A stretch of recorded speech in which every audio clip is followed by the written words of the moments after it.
ఈశావాస్యమిదగం సర్వం ఈశావాస్యమిదగం సర్వం యత్కించ జగత్యాం జగత్ తేన త్యక్తేన భుంజీతాః మా గృధః కస్యస్విద్ధనం. ఆ మంత్రాన్ని మనం చేస్తున్నాం.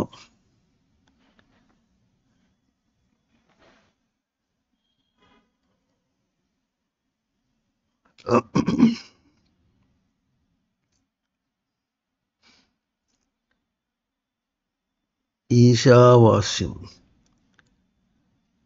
ఈశస్య ఆవాస్యం.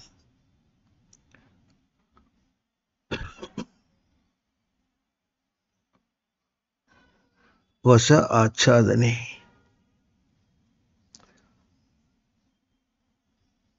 ఈశ్వర లక్షణం చేత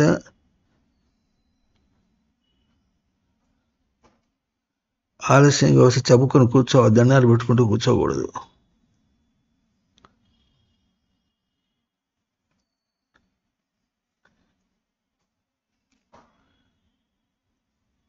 ఈశ్వర లక్షణం చేత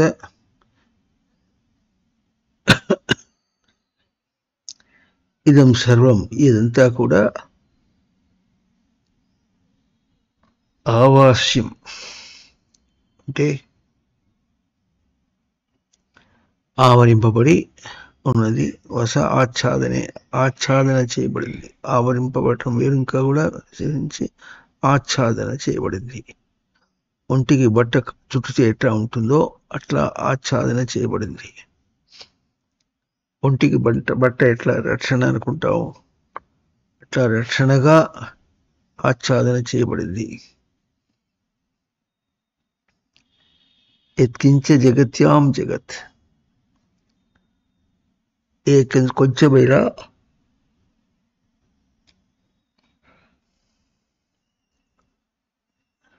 జగత్తు యందు జగత్తుగా ఉన్నదో, జగత్తు యందు జగత్తుగా ఉండి ఈశా ఆవాస్యం, అది కూడా అట్లా కూడా అర్థం వర్ణం చేయొచ్చు.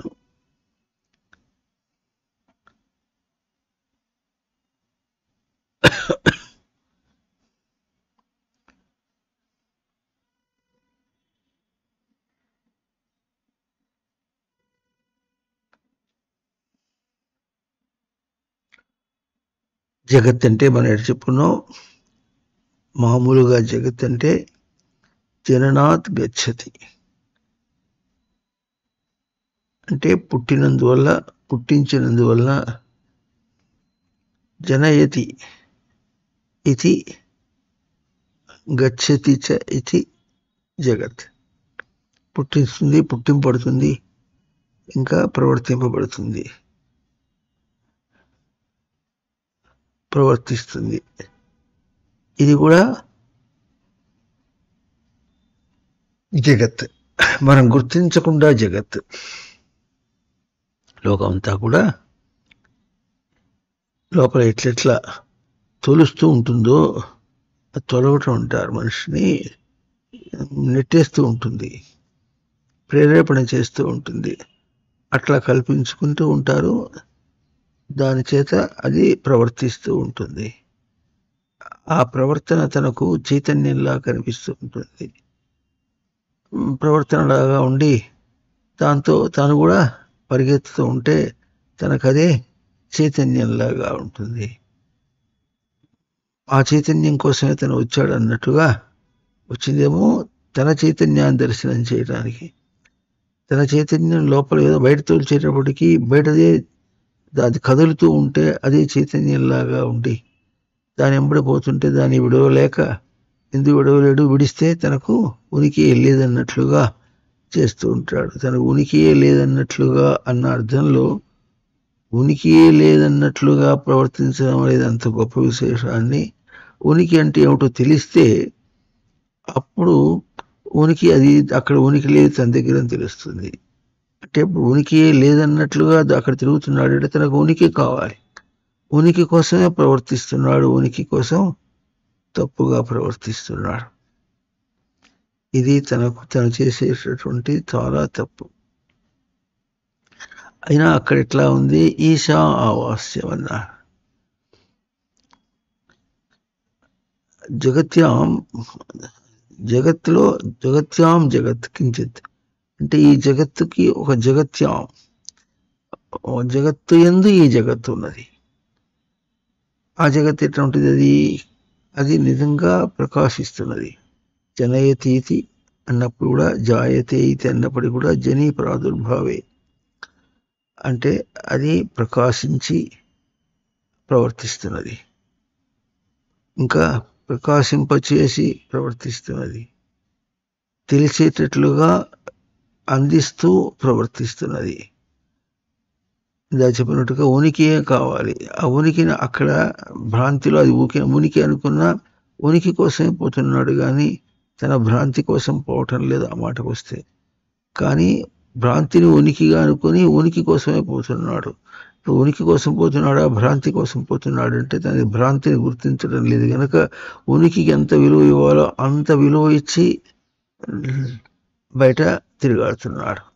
ఇది జగత్యాం జగత్ యత్కించిత్ తత్సర్వం ఈశావాస్యం అన్నారు. ఇది అర్థాన్ని వచ్చినట్టుగా నిన్న మన బ్రహ్మము ఛానల్లో గుర్తింపమా క్రీడల అని ఒక వీడియో నిన్న అప్లోడ్ అయింది. దానిలో వివరంగానే కొంత చెప్పుకున్నాం.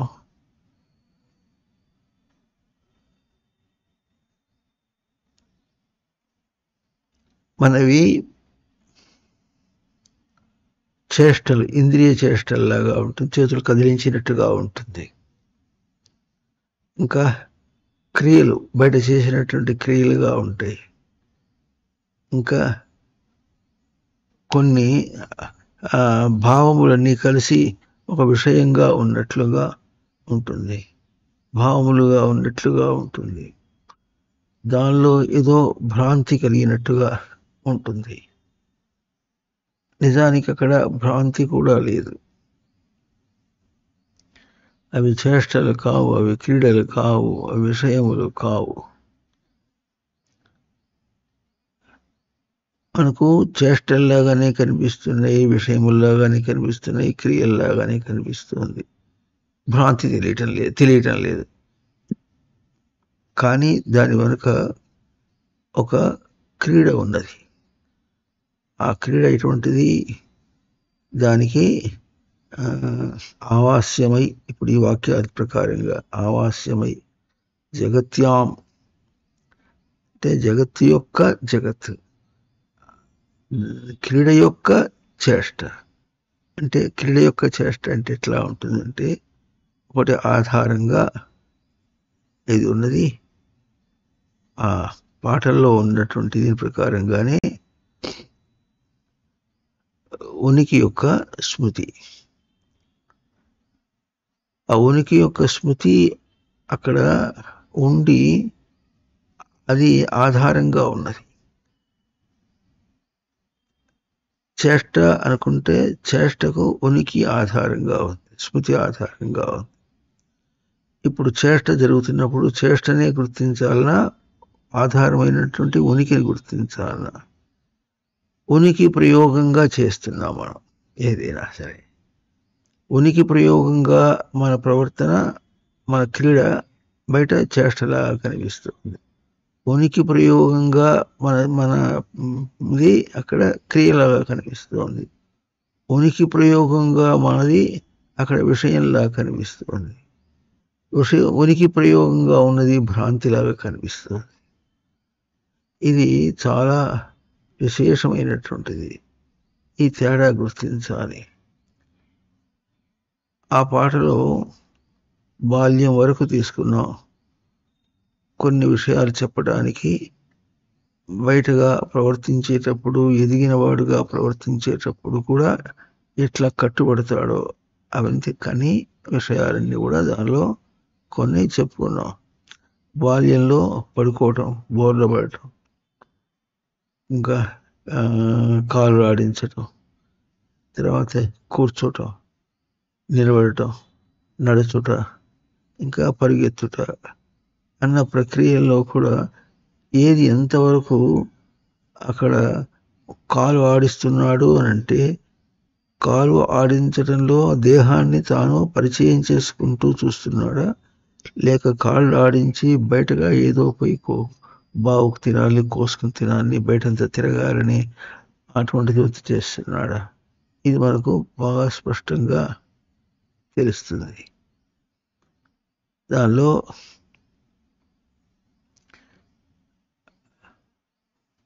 క్రీడా అనే అంశంలో ఎట్లా ఉంటుంది ఈ తేడా అంటే ఏమిటి?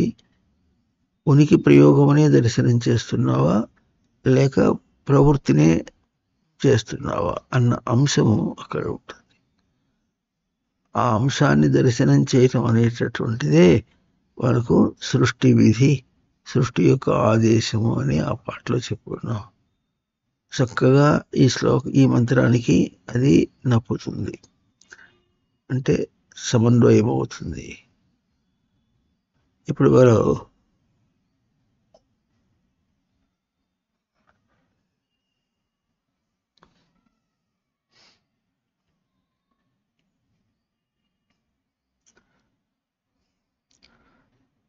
లోకంలో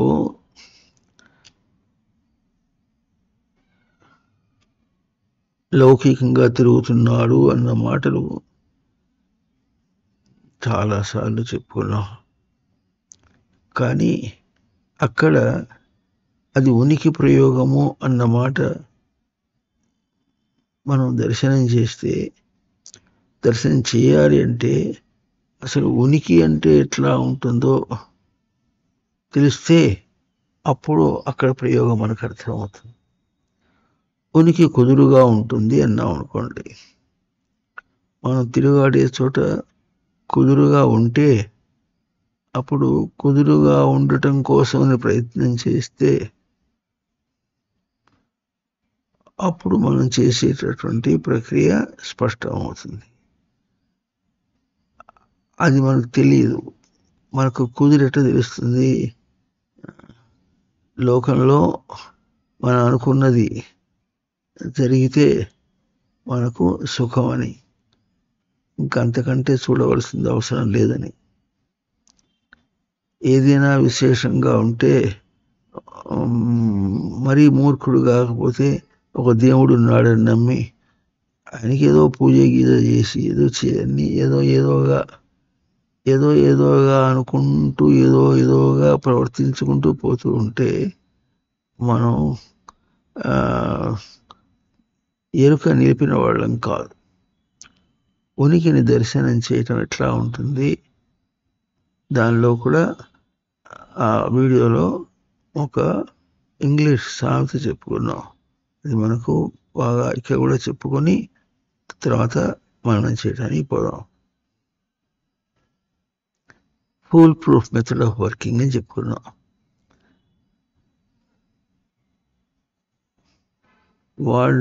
వాళ్ళకి పూర్తిగా అవగాహన కాకపోయినా ఆ వాక్యం మాత్రం సత్యమే.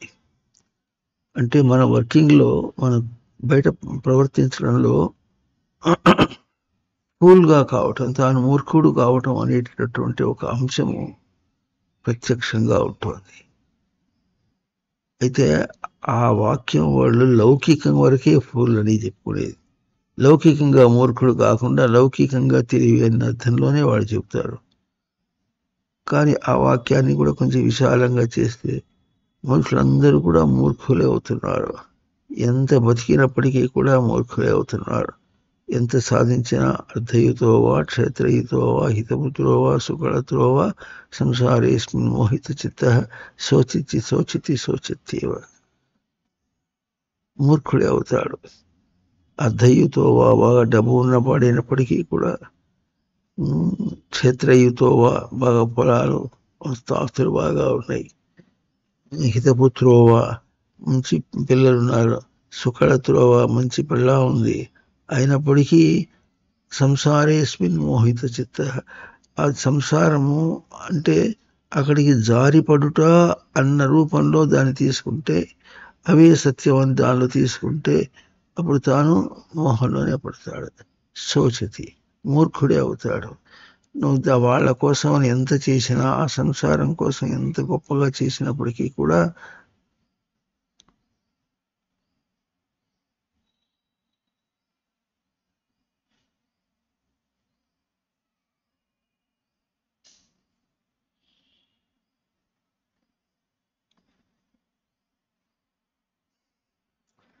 సంసారం కోసం ఎంత చేసినప్పటికీ కూడా ఏం చేసావు? పెంచావా తగ్గించావా? తగ్గించు.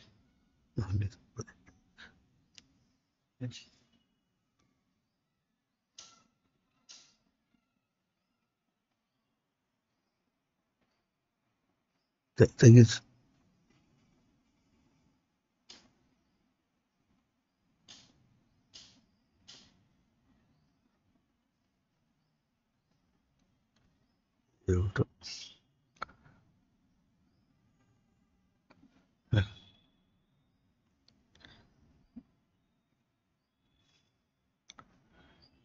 సంసారేస్మిన్ మోహిత చిత్త శోచతి శోచతి శోచత్యేవ. పతనము అన్న దశలో జారిపడుట అన్నట్టు విధంగా తన ప్రవర్తన ఎప్పుడు ఉంటుందో అప్పుడు వాడు మూర్ఖుడే అవుతాడు. ఆ మూర్ఖుడు ఎట్లా అవుతాడంటే తనకు తెలుస్తుంది ఇది ఆవాస్యం అనేది. ఎట్లా తెలుస్తుందంటే తను ఏం చేశాడో, బుద్ధిగా ఏం చేశాడో, మనస్సుతో ఏం చేశాడో, ఎట్లా ప్రయోగం చేశాడో అవతలది సరిగ్గా బొమ్మ గీసినట్టుగా అట్లా చూపిస్తుంది. బొమ్మ గీసినట్టుగా చూపించినప్పటికీ కూడా గుర్తించలేడు మనిషి. ఎన్ని చెప్పినా ఏమీ లాభం లేదు.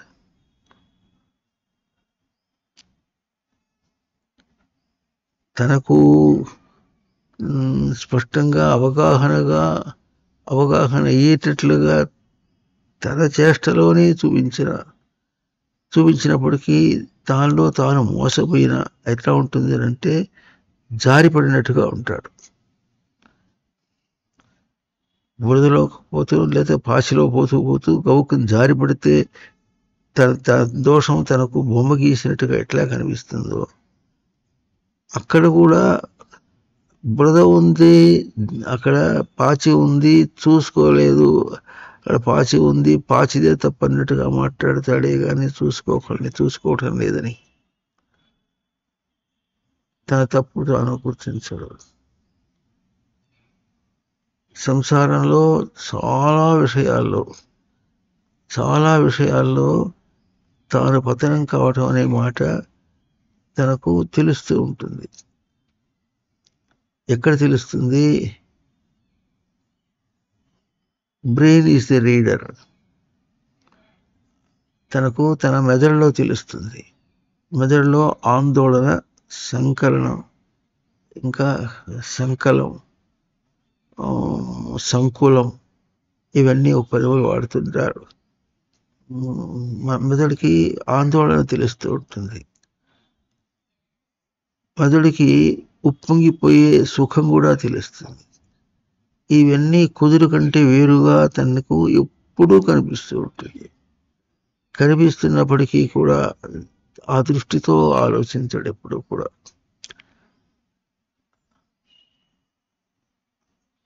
గాలి వాటం ఎట్ట తన్నుకుపోతే అట్ట పోతాడు. గాలి ఎట్ట తన్నుకుపోతే అట్ట పోతాడు, అంతేగాని కుదురుకోవటం అనేది అర్థం కాదు. సముద్ర తీరంలో ఉంటే అలలు గుంజడానికి ప్రయత్నం చేసినట్టుగా ఉంటుంది. అప్పుడు మనిషి ఏం చేస్తాడు అంటే తను నిలదొక్కుంటాడు. అది అట్లా కూడా తెలియటంలే. కార్యకారణములు అనేటటువంటి మాట బయట ఒక కారణం చేత ఇంకో కార్యం అన్నట్టుగా మాట్లాడతాడు కానీ అన్నిటికీ తన కారణం చేతనే బయట కార్యములు అనే మాట అర్థం కాదు. ఒకటే కారణం, విషయ దృష్టిలో విషయ వాసనలు, విషయ ప్రవృత్తి, ఇది ఒకటే కారణం. ఈ ఒక్క కారణం చేతనే తను ప్రయోగింపబడి ఇంకా ప్రేరేపింపబడి అన్ని పనులు చేసుకుని పోతున్నాడు. లోకంలో ఈ కారణం చేత ఇది ఉంది గనక, ఇది కార్యమైంది గనక ఆ కారణానికి విలువ ఇస్తాడు. అది బాగా ఉంటే బాగా ఉందని విలువ ఇస్తాడు. తనకు మోసమైతే లౌకికంగా మోసమైతే లౌకికంగా మోసమని దాన్ని బాగా గుర్తిస్తాడు. అట్లా గుర్తించినప్పటికీ ఆ కారణంలో మళ్ళీ పోకుండా ఉండటం చేత కాదు మనిషిలో. లౌకికంగా అందుకని జఘన్య గుణవృత్తిస్థాహ అధోగచ్చంతి తామసాహ అని. తమ గుణంలో ఉన్నవాళ్ళు ఎట్లుంటారంటే జఘన్య గుణవృత్తి అంటే లౌకికంగా కూడా నిందింపదగినటువంటి దానిలో అటువంటి వృత్తిస్థాహ ఉంటాడు. అట్లా ఉండి ఇక వాళ్ళకి ఎట్లా తెలియాలి చెప్తే అర్థం కాదు.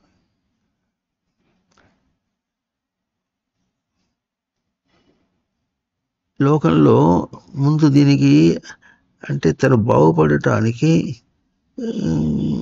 సామాన్యుడికి ఎట్లాగో ఒక సాధకుడికి కూడా ఎట్లా ఉంటుందనంటే, సామాన్యుడు ఎట్లా ఉంటాడు, లోకమే అంత ప్రమాణంగా ఉన్నట్టు చేస్తుంటాడు. సాధకుడు ఏముంటాడంటే లోకమే తన బంధానికి కారణం అనుకొని ఈ లోకాన్ని తెంచుకుని వెళ్ళిపోదాం అనుకుంటాడు. ఎక్కడో హిమాలయాల్లో తపస్సు చేసుకుంటేనో అరణ్యాల్లో కూర్చొని తపస్సు చేసుకుంటూనో తన పని అయిపోయింది, అప్పుడు తాను తరిస్తాడనుకుంటాడు. ఇది చాలా తప్పు. తన ప్రవృత్తి అక్కడ తనకు తెలియదు. ఎవరో దైవం ఉన్నాడో, ఆ దేవుడు ఉన్నాడో, ఆ దేవుడిని ధ్యానించాలి, ఆ దేవుడిని ధ్యానిస్తే ఆ దేవుడు తీసేస్తాడంటాడు. ఎవరో అని ఎప్పుడన్నాడో ఆ దేవుడు నీ వాడు కాదు.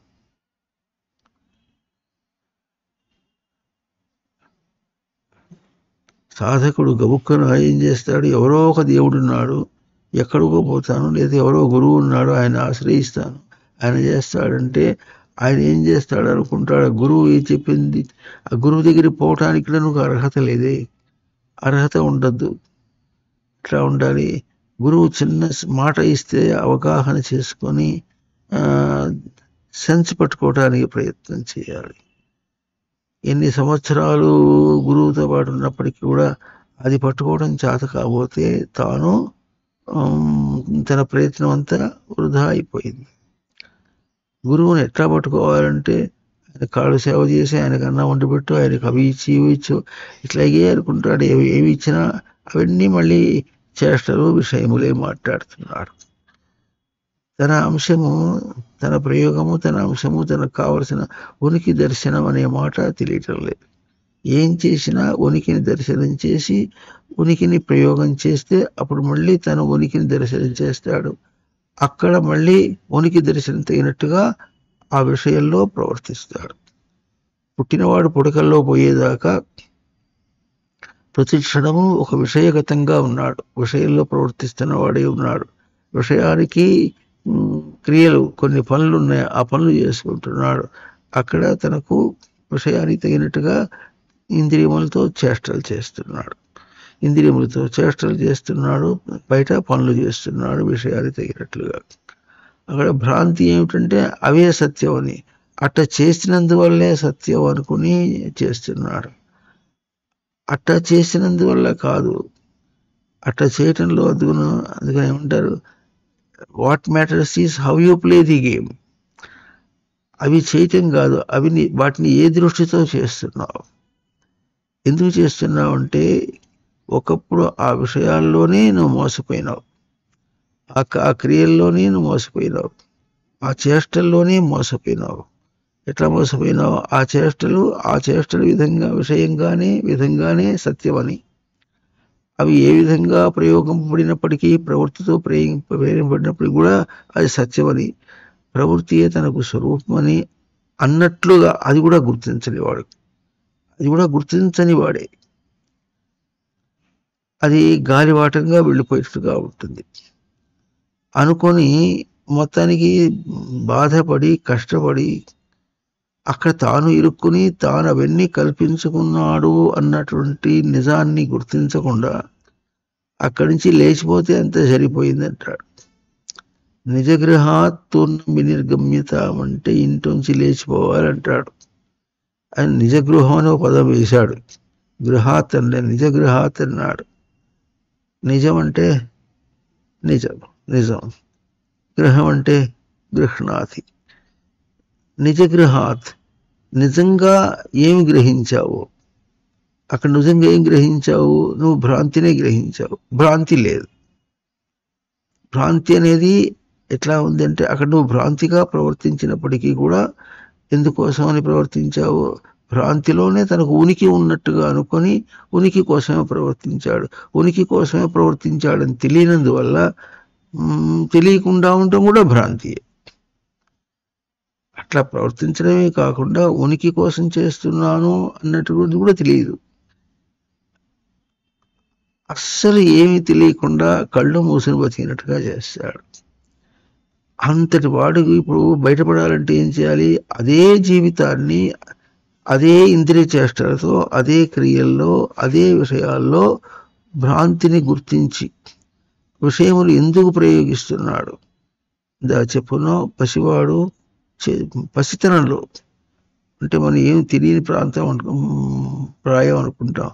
తెలియని వాడి సంస్కారం వాడికి ఉంది. వాడి సంస్కారం వాడిని ప్రేరేపణ చేస్తుంది.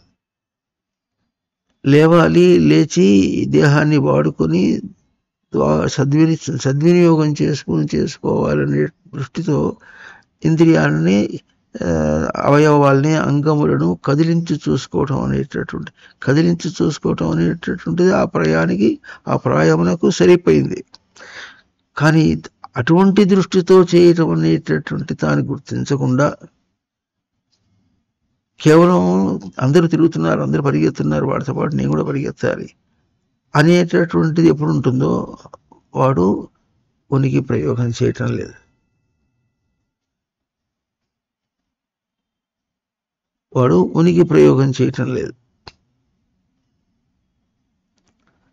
ఏమైంది? అయ్యో వారు కాదు అయ్యగారు. ఏ అయ్యగారు? చైర్మన్ అయ్యగారు.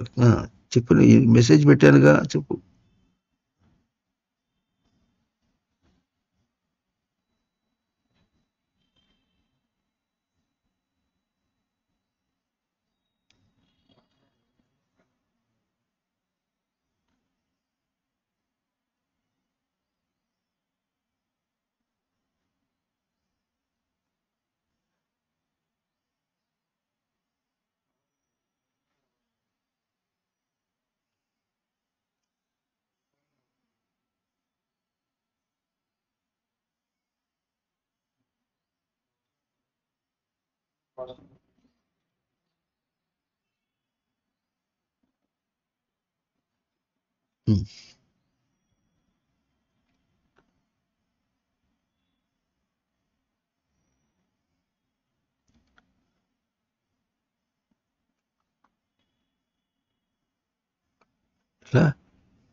ప్రవృత్తి ప్రేరేపణ అవుతుందా లేక సాధన ప్రేరేపణ అవుతుందో ఆ తేడా.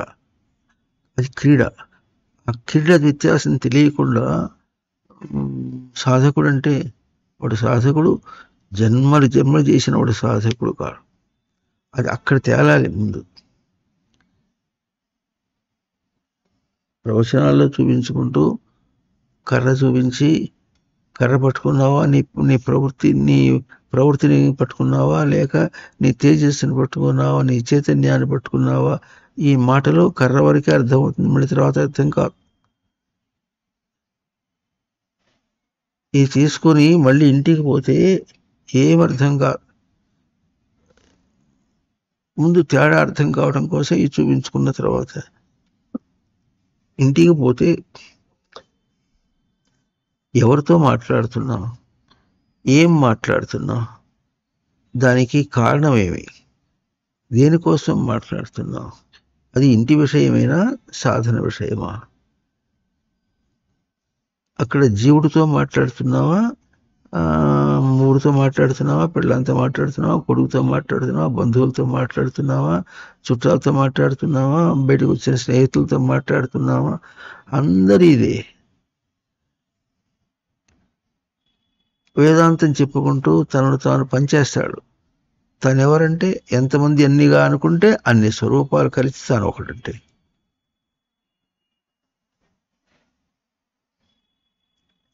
తన గురించి ఎంతమంది ఎన్ని రూపాలుగా అనుకుంటున్నారో అవన్నీ తనకు రూపాలుగా అనుకొని వాళ్ళకి అటువంటి విధంగా సమాధానాలు చెప్పడం చేతనే తను తాను బ్యాలెన్స్ చేసుకుంటాడు అని అనుకుంటాడు.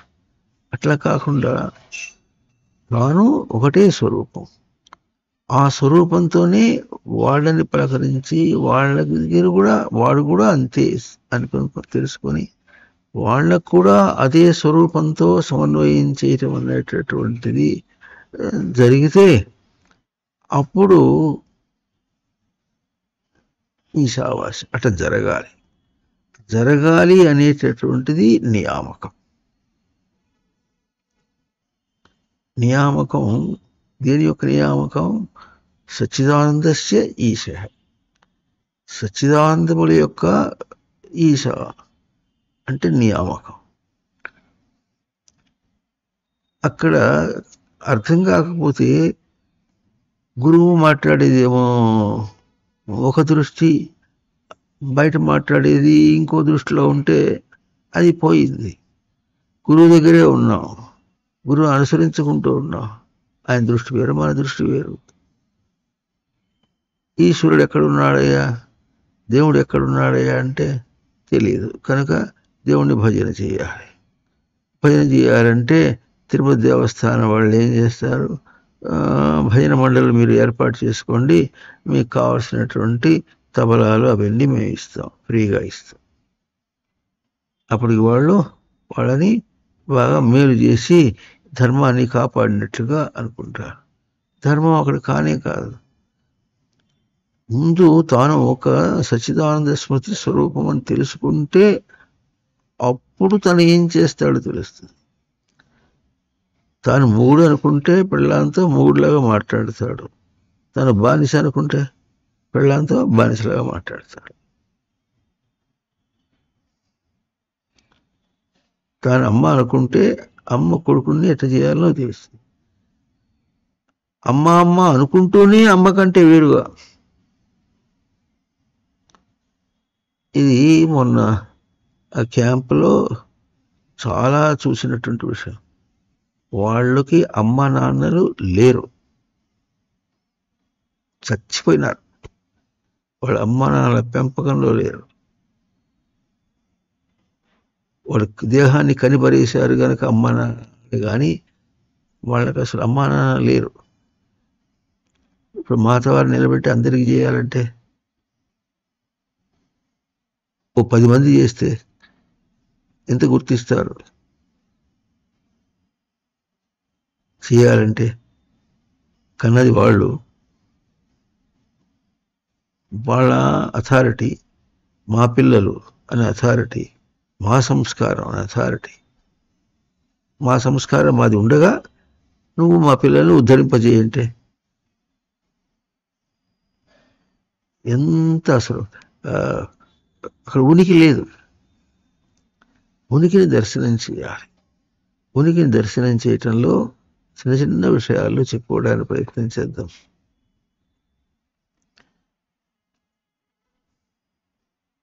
చాలా విషయాలు చెప్తున్నారు మాధవారు.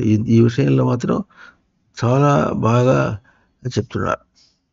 పిల్లల్ని పెంచడం అనే మాటలో చాలా విషయాలు చెప్తున్నారు వాళ్ళు. అసలు కొడుకు అంటే డిఫైన్ చేయముందు, నా వాడు అనే ముందు డిఫైన్ చేయి. డిఫైన్ చేయటం అంటే నిర్వచించు. నేనెవరో తెలిస్తే అప్పుడు నే వాడవుతాడు. డిఫైన్ చేయకుండా వాడితో ప్రవర్తించి చేయాలంటే, వాడిని శుద్ధి చేయాలంటే ఎట్లా ఉంటుంది? వాడు పుట్టినప్పటి నుంచి పుడకల్లో పోయేదాకా ఆ దేహంతో వాడు ఎటువంటి చేష్టల్లో ఉన్నాడో, ఎటువంటి క్రియల్లో ఉన్నాడో, ఎటువంటి విషయంలో, ఈ 3 పదములు ఆ పాటలో బాగా వచ్చినాయి. వాడు చేతులు ఆడిస్తూ ఉంటేనో, మరి లేకపోతే కూర్చుంటేనో, నడుస్తుంటేనో, అల్లరిగా చేస్తుంటేనో అల్లరికి మురిసిపోతాం మనం. అల్లరిని ఏ విధంగా వాడికి అవగాహన చేయించడానికి, పసివాడినప్పుడు కూడా వాడికి అవగాహన చేయించచ్చు. అసలు ఆ తల్లి నిజంగా తపస్సు చేసి గనక ఉంటే వాడి సంస్కారాన్ని తన సంస్కారాన్ని వాడికి ఎట్లా ఇస్తుంది అనేటటువంటిది ఒక అవగాహన ఉంటే అర్థమవుతుంది. తల్లి తన పాలలో చేపిన స్తనంలో చేపిన పాలల్లో కూడా వాడికి తీర్చిదిద్దుతుంది. అది తాగి వాడు వేరుగా ప్రవర్తించలేడు. ప్రవృత్తి అయినా నివృత్తి అయినా సరే తనను తాను శుద్ధి చేసుకోవాలనేటటువంటి గ్రహింపు లేకుండా అసలు వాడు ఎట్లా పెళ్లి చేసుకుంటాడు, అది ఎట్లా పెళ్లి చేసుకుంటుంది, తన ప్రక్రియ ఎట్లా, ఉనికి ఏది తనకు.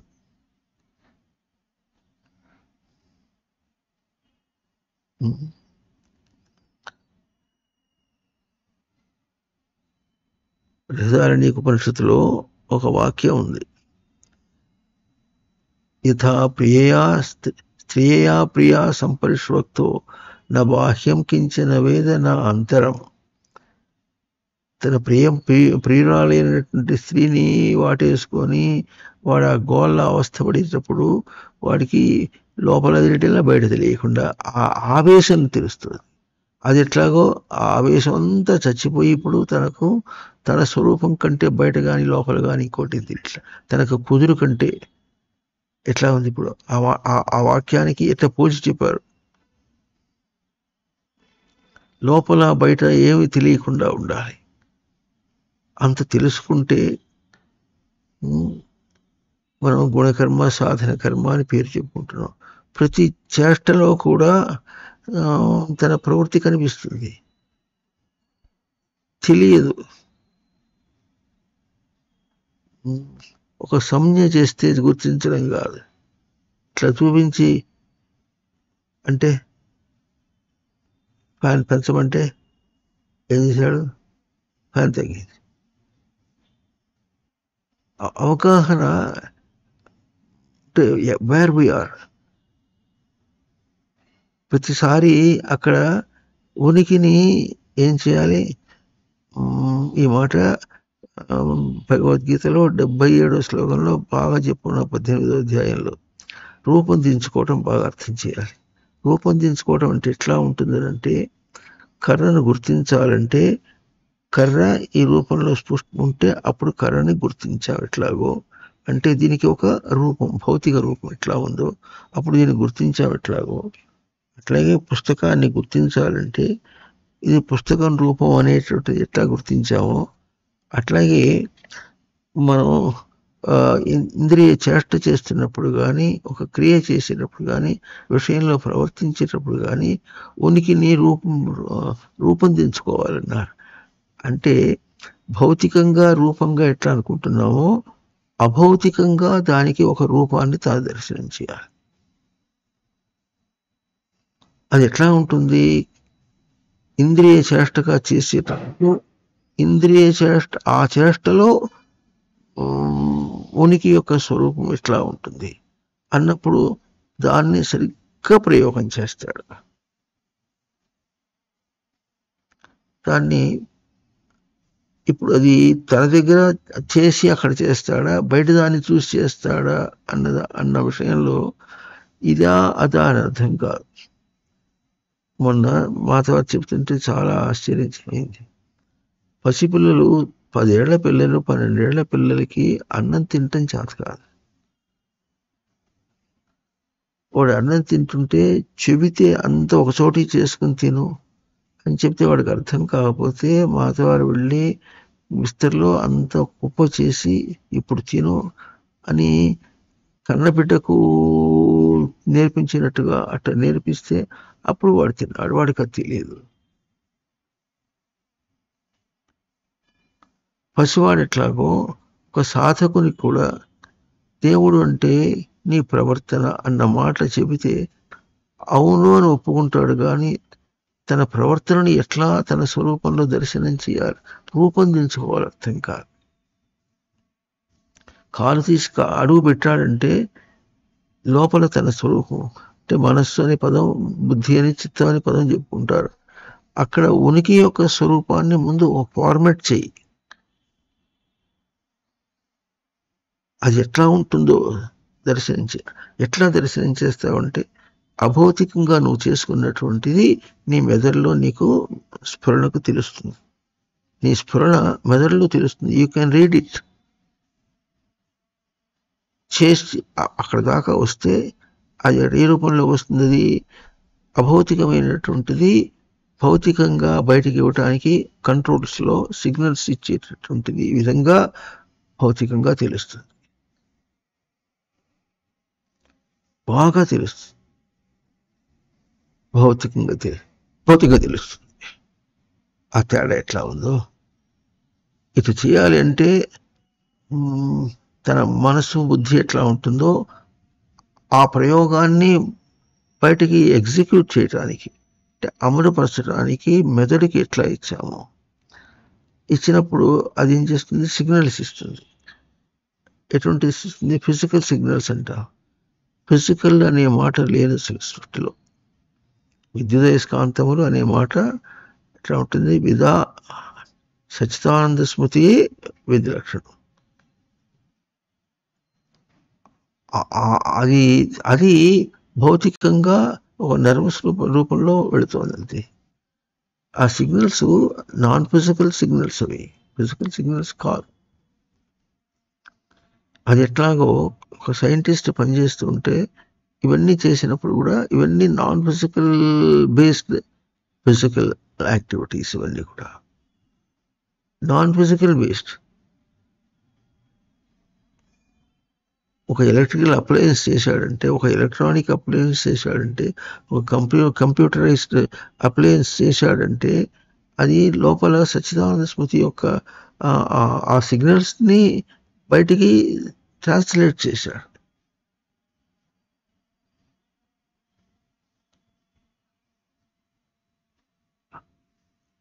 లోపలిదేమో క్రీడ, ఇదేమో ఒక చేష్ట, ఒక క్రియ. ఈ క్రియ వెనుక అది ఉంది. అట్లా చేసేటప్పుడు తాను బాగా ఆలోచించండి. ఎంతోమంది ఎన్నో విధాలుగా పనిచేస్తుంటారు బయట. చేసేటప్పుడు మన భాష ఎట్లా ఉంటుంది? తనకు అలవాటనో పర్సనాలిటీ కాన్షియస్ అనో ఇటువంటి మాటలు బాగా లోకంలో నేర్చుకున్నారు. ఇప్పుడు వాటన్నిటిలో కూడా తాను బయటది సరిగా రావాలి అనే దృష్టితో చేస్తాడు అనుకోండి. చేసి బయటది సాధిస్తాడు. అయితే అక్కడ లక్ష్యం ఏమి?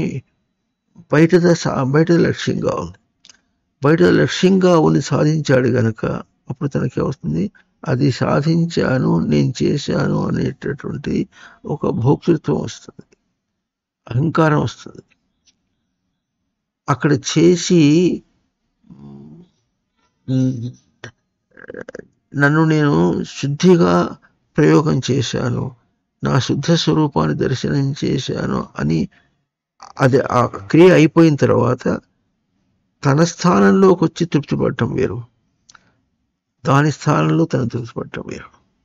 అంటే తను దాన్ని చేసినటువంటి కర్తగా తృప్తిపడటం వేరు, తనను దర్శనం చేసినటువంటి భోక్తగా ధర్మస్వరూపంగా తృప్తిపడటం వేరు. ఇవన్నీ కూడా మాటలే. అయితే అవి ఎట్లా ఉంటాయంటే ఒక్కొక్క విషయాన్ని బట్టి, విషయాన్ని సందర్భంగా, విషయాన్ని అనుసరించి ఈ దృష్టి భేదము తేడా కనిపిస్తుంది. ఎందుకు కనిపిస్తుందంటే ఆ విషయంలో విషయ దృష్టితో ఎన్ని రూపాలు ఉంటాయో అన్ని రూపాలు వస్తాయి, అడ్డం వస్తాయి. ఇది ఇట్లా ఉండాలి అని అంట. ఇట్లా ఉండాలి అనేటటువంటి దాన్ని భౌతిక రూపంతో చూపించుకుని మనం మాట్లాడుకుంటూ ఉంటే భౌతిక రూపం మనకు, స్థూల రూపం మనకు ఎప్పుడు కూడా అట్లా కాకపోతే ఇంకో విధంగా ఉండొచ్చు, ఆ పని అట్లా కాకపోతే ఇంకో విధంగా జరగచ్చు. ఏది ముఖ్యం? పిల్లలు ముఖ్యం, విషయం ముఖ్యం, ఆ పని జరిగిపోవాలి అనేది ముఖ్యం అని ఈ విధంగా మనం అనుకుంటూ ఉంటాం. అంతేగాని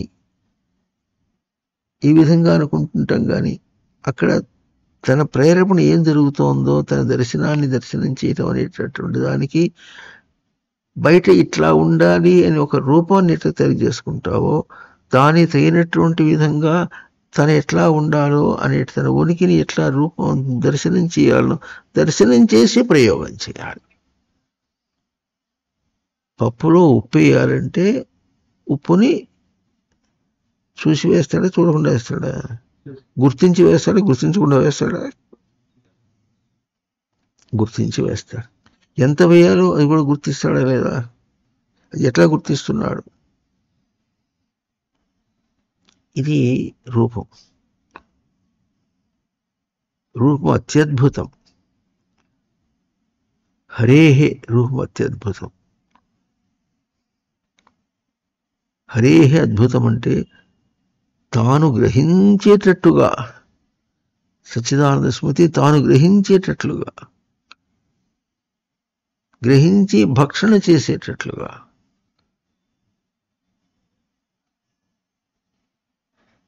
ఎంత భక్షణ చేస్తాడంటే ఎట్లా చెప్పాలి? ఉపమానం కూడా చెప్పుకున్నాం.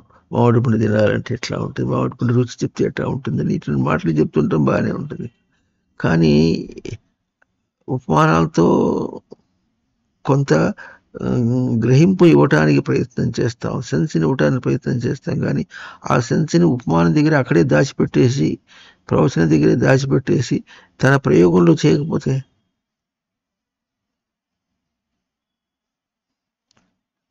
ఆ దాన్ని ఆ విధంగా ఉనికి పరంగా ఫార్మేట్ చేస్తే విషయంలో ఉన్నటువంటి సమస్య కాదు. దీన్ని నిశ్చయం అని ఒక పదం వాడతారు. నిర్గతం చేయమంటే కూర్చుకోవటం అనేది. నిర్గతం చేయమంటే కూర్చుకోవాల్సిన అవసరం లేదు. కూర్చుకోవటం ఎక్కడ వస్తుంది? ఒకే విషయాన్ని బయటగా ఆలోచన చేసినప్పుడు ఎన్నో రూపాల్లో తర్జన భర్జనలు కావచ్చు. అది ఎట్లా, ఇది ఎట్లా, చివరికి ఎట్లా నాకు ఇష్టం వచ్చినట్టు నేను చేస్తాను వాడు అంటాడు. చివరికి నీ బుద్ధి పుట్టినట్టు నువ్వు చేయమని ఇంకోడు అంటాడు. ఎవరికి ఎట్లా చూస్తే వాడు అటు చేసేస్తాడు. ఎవరికి ఎట్లా చూస్తే వాడి పిల్లల్ని పుట్టిస్తున్నాడు. ఎవరికట్లా చూస్తే వాళ్ళు తింటున్నారు, తిరుగుతున్నారు, వ్యవహారాలు చేస్తున్నారు. ఈ రోజుల్లో వెనకకి రోజు ఇప్పటికి బాగా చూసుకుంటుంటే ఎట్లా ఉంటుందంటే, ఆఫ్టర్ ఆల్ మన వీడియో ఒకటి వస్తున్నప్పుడు కూడా ఒక అడ్వర్టైజ్మెంట్ వస్తుంది. ఆ అడ్వర్టైజ్మెంట్ చూస్తుంటే ఎట్లా ఉంటుందంటే ఎంత అసహ్యంగా ఉంటుంది. అసలు మనుషుల రాక్షసులు అనిపిస్తుంది. ఇప్పుడు అది వస్తేనే వాళ్ళకి నెట్కి డబ్బులు వస్తాయి. మన దాని నుంచి వాడు డబ్బు తీసుకోవాలి అంటే బిజినెస్ అయిపోయింది. అది కూడా ఇప్పుడు అది బాగా అర్థమవుతుంది. అంత బిజినెస్ అయిపోయింది లోకం అనే మాట అర్థమవుతుంది. అంత అయినప్పటికీ కూడా లోకం అంతా ఇట్లయింది అనుకుంటారు. ఎట్లా అయిపోయింది, ఎందుకు అయిపోయింది అని ప్రశ్న వేసుకుంటే ఒకటే సమాధానం, ఉనికిని ఫార్మేట్ చేసుకోవటం లేదు. ఉనికి యొక్క గ్రహింపుని తన గ్రహింపులోకి తీసుకోవాలి. జగత్యాం జగత్ పదం రెండు ఒకటే పదం వేశారు. అది జగత్ అన్నారు, ఇది జగత్ అన్నారు. జగత్యాం జగత్, జగత్యందు జగత్ అని నియామకం చేస్తుంది. అంటే బయట ప్రవర్తన ఏది ఉంటుందో అది నీ ప్రయోగం కొందు ఇమీడియట్గా చేస్తే అప్పుడు అవుతుంది, అది నీ ప్రయోగాన్ని తగినట్లుగా చేయడం అవుతుంది. లోకంలో బాగా తెలుస్తుంది, లౌకికంగా కూడా తేడా తెలుస్తూ ఉంటుంది. 10 మంది డాక్టర్ల దగ్గర పోతే 10 మంది 10 ఒపీనియన్స్ ఇస్తారు. ఇంజనీర్లు అట్లుంటారు, ఎక్కడెక్కడ తేడా ఉంటుందో అట్లా అనుకుంటారు. ఇది మనం లౌకికంగా చూసాం. ఒకసారి అక్కడ ఉన్నటువంటి కొళాయికి ఇతనికి ఎక్స్టెన్షన్ ఇమ్మని చెప్పి ఎవరినో పిలిపించా. వాడు 3,600 రూపాయలు అడిగాడు. వాడిని పంపించేసి ఇంకోటి చేస్తే వాడు 600 చేసిపోయినాడు. అంటే ఇప్పుడు మనం డబ్బు లెక్క పెట్టామా, వాడి ప్రవృత్తి లెక్క పెట్టామా? ప్రవృత్తి. బయట పోయి బేరం చేస్తాం. ఎందుకు బేరం చేస్తాం? వాళ్ళలో ఆశ ఉందా, వాడు ఏ తీరులో ఉన్నాడు, వాడికి ఇవ్వాల్సింది ఇచ్చేయాలి. అది ఒకసారి ట్యాప్ చేసి చూసుకుంటాం. చేసుకొని తెలిసిపోతుంది వాడు ఆశతోనే దాన్ని ఎంత సమర్థించడానికి ప్రయత్నం చేస్తాడు. ఆ సమర్థనలో సత్యం అన్నట్టుగానే సమర్థింపజేస్తాడు. అది కూడా మనకు తెలియాలి. వాడికి అవకాశం ఇచ్చాం. వాడు మారితే మారుతాడో లేకపోతే లేదు. వాడు మారడం తెలిసినప్పటికీ మనకు వస్తువు కావాలంటే మనం కొనుక్కొని వచ్చేసాం. అయితే వాడికి అవకాశం ఇవ్వకుండా మనం కొనుక్కురావడానికి లేదు. ఒక్కొక్క విషయంలో ఒక్కొక్క తీరుగా ఉంటుంది. ఎట్లా ప్రవర్తిస్తున్నావు అది మనకు బాగా తెలియాలి. ఎప్పుడూ ఒకటే విధం కాదు. లోకంలో ఎట్లా ఉంటుంది, ఏదో వాడు తింటే తిన్నాడులే ఇచ్చేసామంటే అట్లా కాదు. అట్లా ఇవ్వాలంటే మీ ఇంటికి పిలుచుకొచ్చి అన్నం పెట్టు. మీ ఇంటికి పిలుచుకొచ్చి వాడికి నిజంగా వాడికి అర్హతే ఉంటే ఆ బేరం 10 రూపాయలే, 10,000 రూపాయలు ఇచ్చి పంపించు. అక్కడ ఉనికి ఉంది.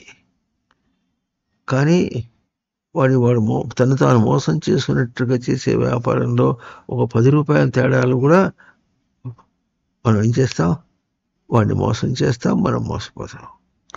అక్కడ ఒప్పుకోవద్దు. ఒకవేళ తేడా ఉందనుకో, వాడు అట్లాగే చేస్తున్నాడు. ఇప్పుడు మన కోసం మనం తీసుకున్నప్పటికీ నాయన సరిగ్గా లేదు నీ బేరం అని ఒక మాట చెప్పి మనకు కావాలి తీసుకో.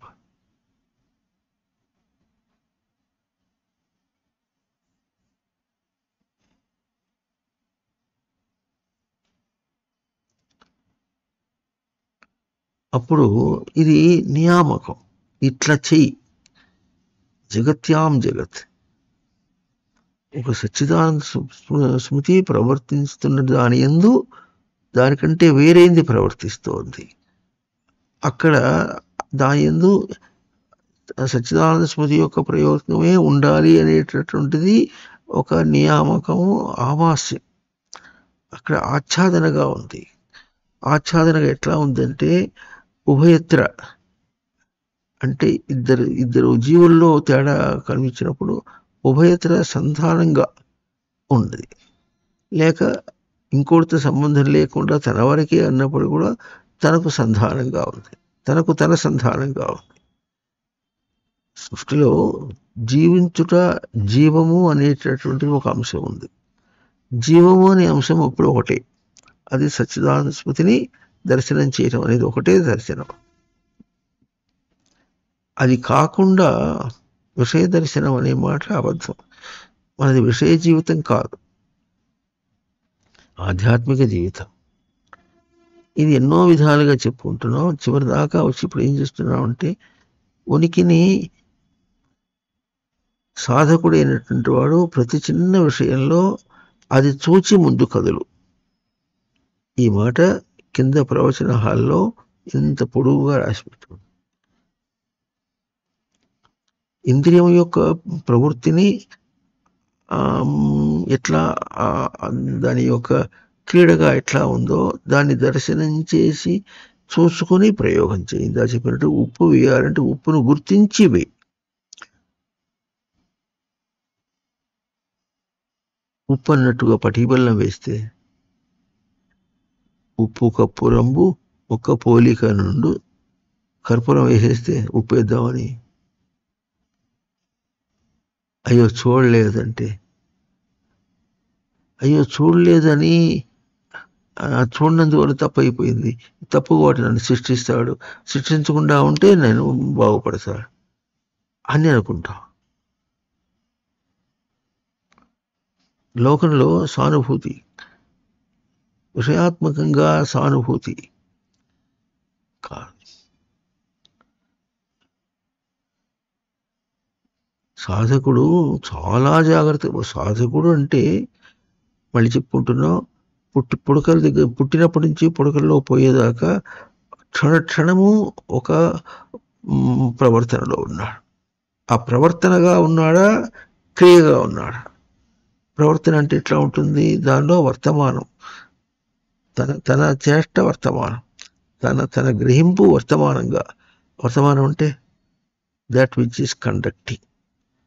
అక్కడ ఏమి నిజంగా జరుగుతున్నదో వర్తమానమైనది తనది. అది ప్రవర్తన అంటే ఇప్పుడు అది క్రియని ప్రవర్తనగా చేయి. ప్రవర్తనలో అక్కడ తన గుర్తింపు అంతా తన ప్రవర్తన. ఇది ఆ తేడాని దర్శనం చేసి ఇట్లా సవరించుకుని ఇప్పుడు ప్రయోగించు. అది చేయకుండా సవరించడం కాదు, అసలు ముందు ప్రయోగం చేయాలంటే కూడా తను ఏం ప్రయోగం చేస్తున్నాడో తెలియకుండా తుష్ అని వెళ్ళిపోయి ఇట్లా ఎంత తొందరగా ప్రవర్తిస్తారో మనుషులు చాలామంది, చాలా తొందర.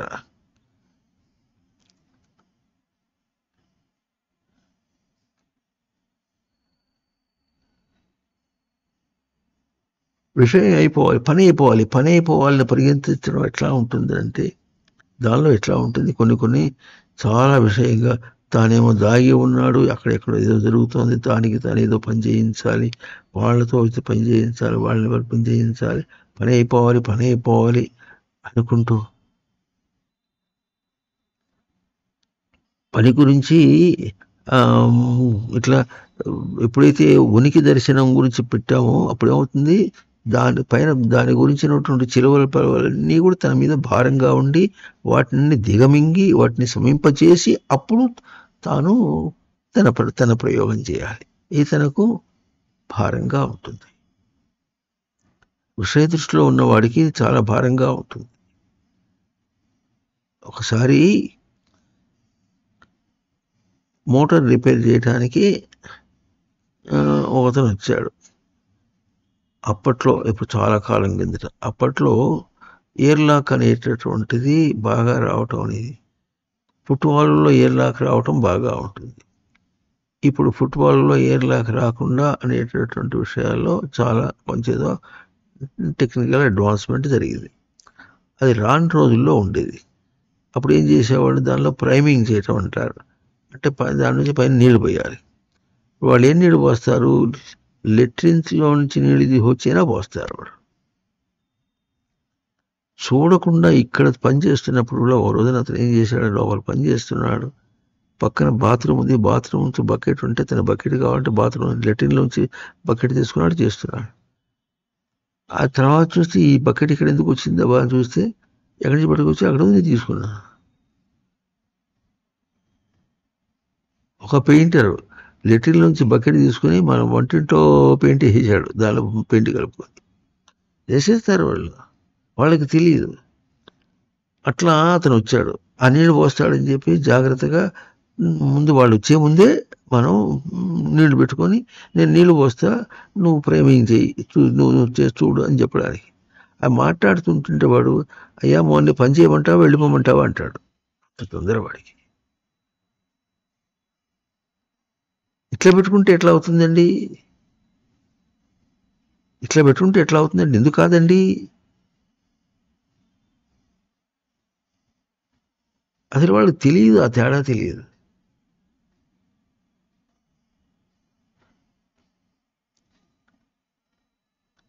పసిపిల్లలకి వెస్టర్న్ లెట్రిన్లు పెడితే ఆ ఉనికికి ఏం ఫార్మెట్ అది ఏమనుకొని అక్కడ ఉనికిని దర్శనం చేసి వాళ్ళకి గిట్ట పెట్టారు.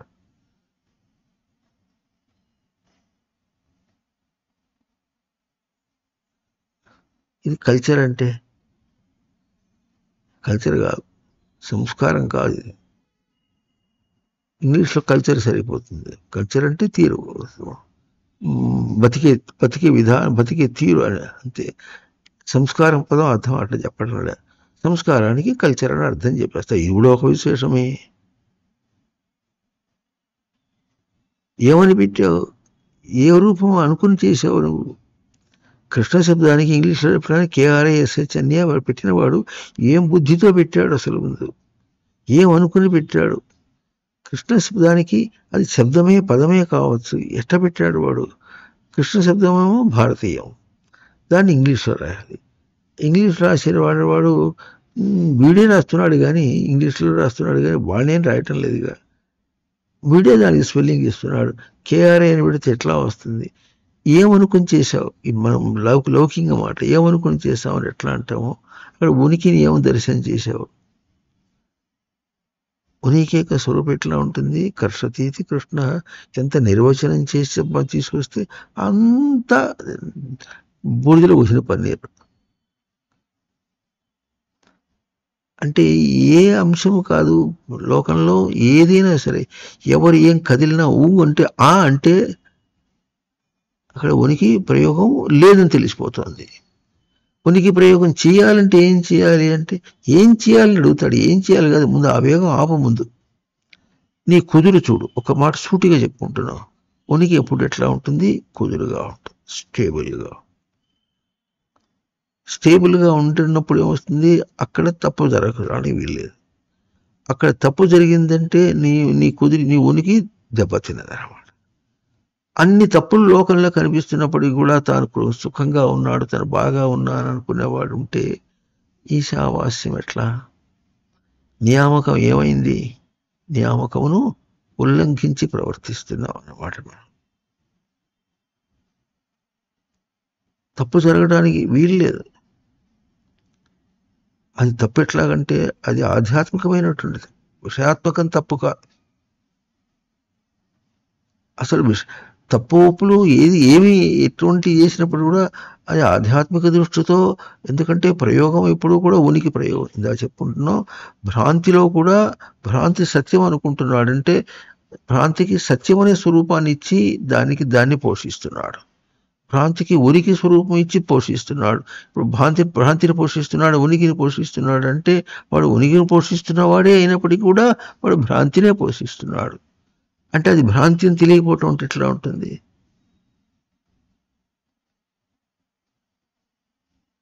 మన ఉనికి పాటలో ముందు 2 చరణాల్లోనే పల్లవిల్లోనే బాగా ఉంటుంది చూడండి.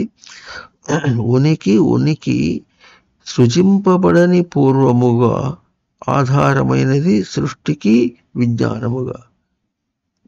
ఏది సృష్టి అనుకుంటున్నావో అక్కడ దానికి విజ్ఞానం ఏదంటే ఉనికి. అది ఎట్లా? ఉనికి యొక్క స్వరూపం ఏమిటంటే అది సృజింపబడలే, సృష్టికి ఆధారమైంది. కానీ దాన్ని ఎవరు సృష్టించారు?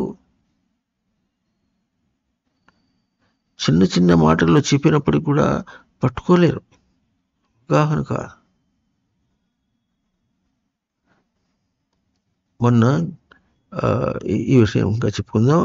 మొన్న పిల్లల దగ్గర ఇట్లాగే భక్త ప్రహ్లాద సినిమాలో ఒక పాట ఉంది. ప్రహ్లాదుడు వాళ్ళతో రాక్షస పిల్లలతో వాళ్ళు ఇట్లాగే ఎట్టుంటారు చేసుకుంటున్నప్పుడు మరి ఇతనేమో ఎప్పుడు కూడా నారాయణ నారాయణ అంటుంటారు. వాళ్ళేమో మామూలుగా ఉంటారు.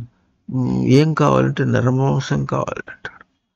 ఆ నరమాంసం అన్నట్టుగా చూసుకుంటుంటే అబ్బాయి అది కాదురా, మరి హరి అంటే ఎట్టుంటాడు అన్నట్టు. సార్ హరి అంటే ఎట్టుంటాడు?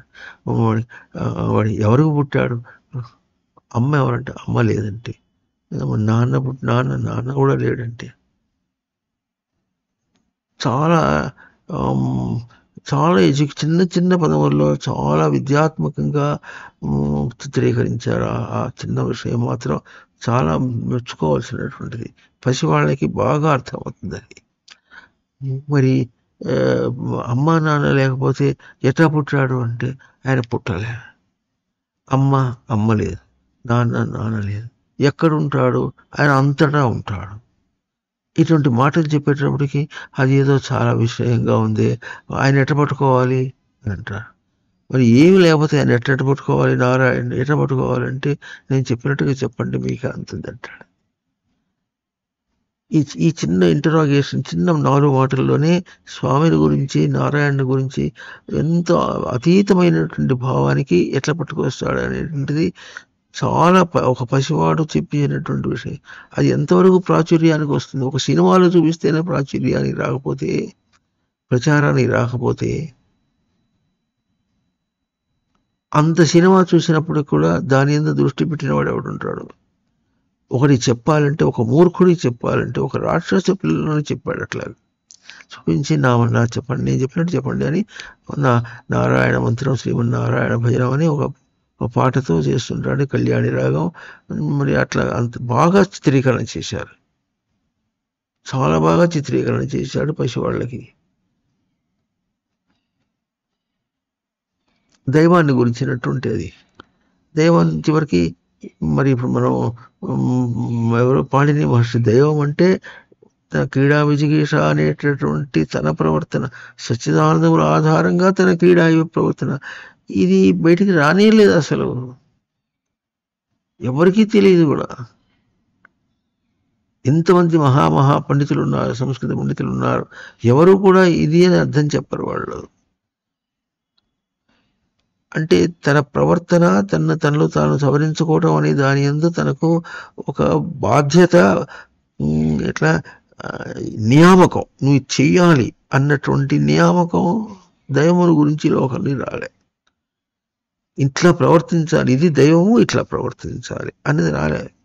ఎవరు ఇష్టం వచ్చినట్టుగా వాళ్ళ మతాలు కల్పించుకొని చేశారంటే, ఇప్పుడు దైవముని గురించి ఒక ఫ్రేమ్వర్క్ లేదు, వాళ్లకు రూపొందించుకున్నటువంటి స్వరూపం వాళ్ళ దగ్గర లేదు. లేకుండా కాసేదో పట్టుకొని దాని గురించి వాళ్ళు ఇష్టం వచ్చినట్టు చెప్పుకుని వాళ్ళకి ఇట్లా వాళ్ళకి కూడా శిష్యులు ఉంటారు. మళ్ళీ విషయాత్మకం, శిష్యులు డబ్బులు ఇచ్చేవాడు ఉంటే వాళ్ళని ఎట్లా చేయాలి, డబ్బులు ఇస్తారు కదా అని చెప్పి మోసం చేస్తే వాళ్ళని, దానం చేస్తారు కదా అని మోసం చేస్తే ఏమర్థం? దానం చేస్తే దానం చేశారు, దానం కోసం అతను మోసం చేస్తే ఎట్లా? నువ్వు మోసం అది కూడా చెప్పేటట్టుగా ఉంటుంది, కొన్ని చోట్ల చెప్పే తీరుగా కూడా ఉండదు.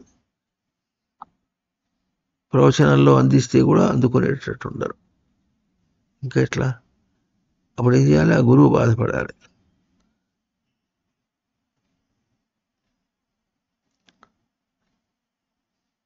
సంస్కారాలు జన్మాంతర సంస్కారాలు.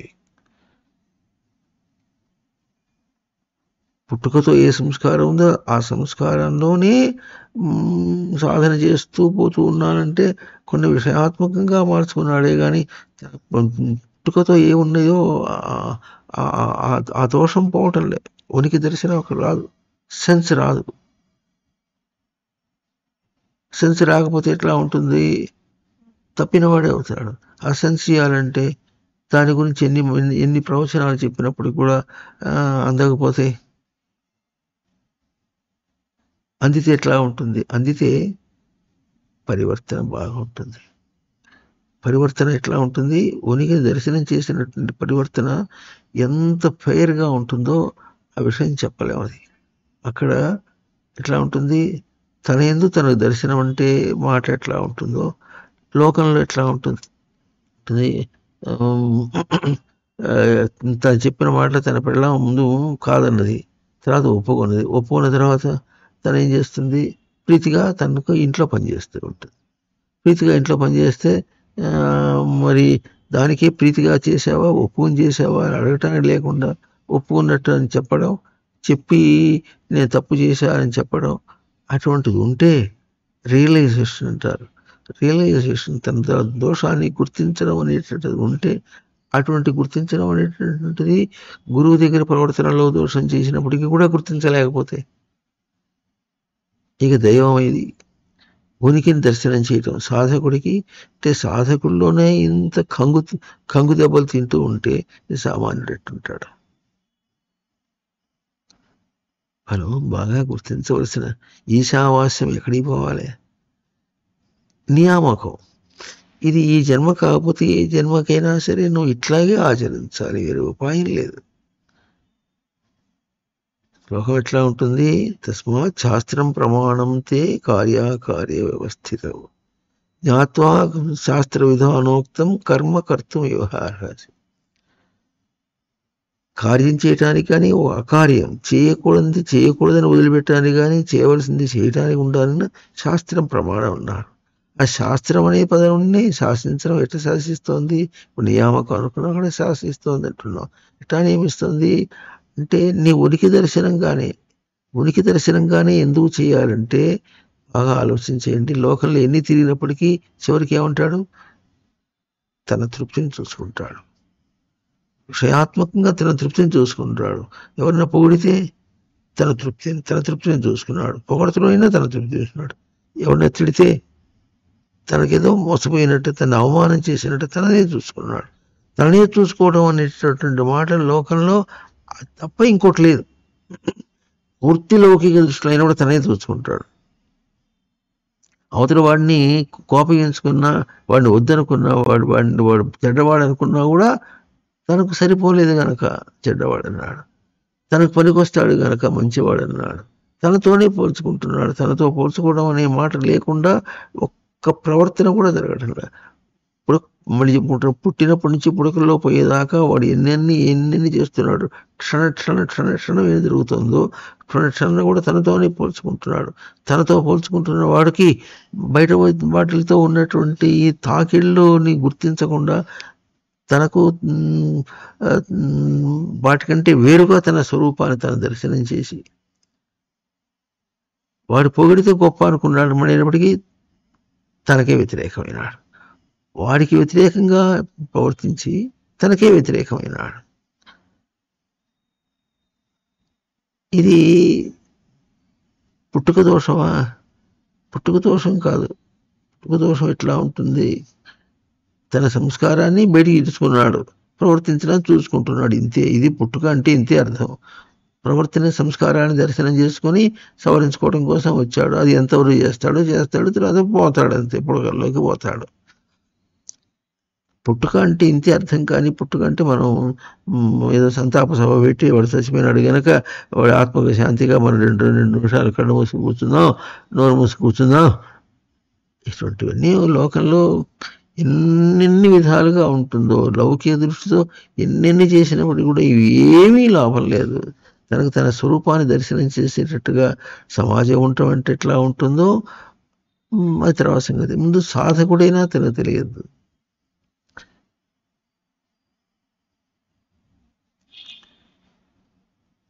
చచ్చిపోయిన తల్లికి శ్రాద్ధం పెట్టాలంటే ఏం చేయాలి?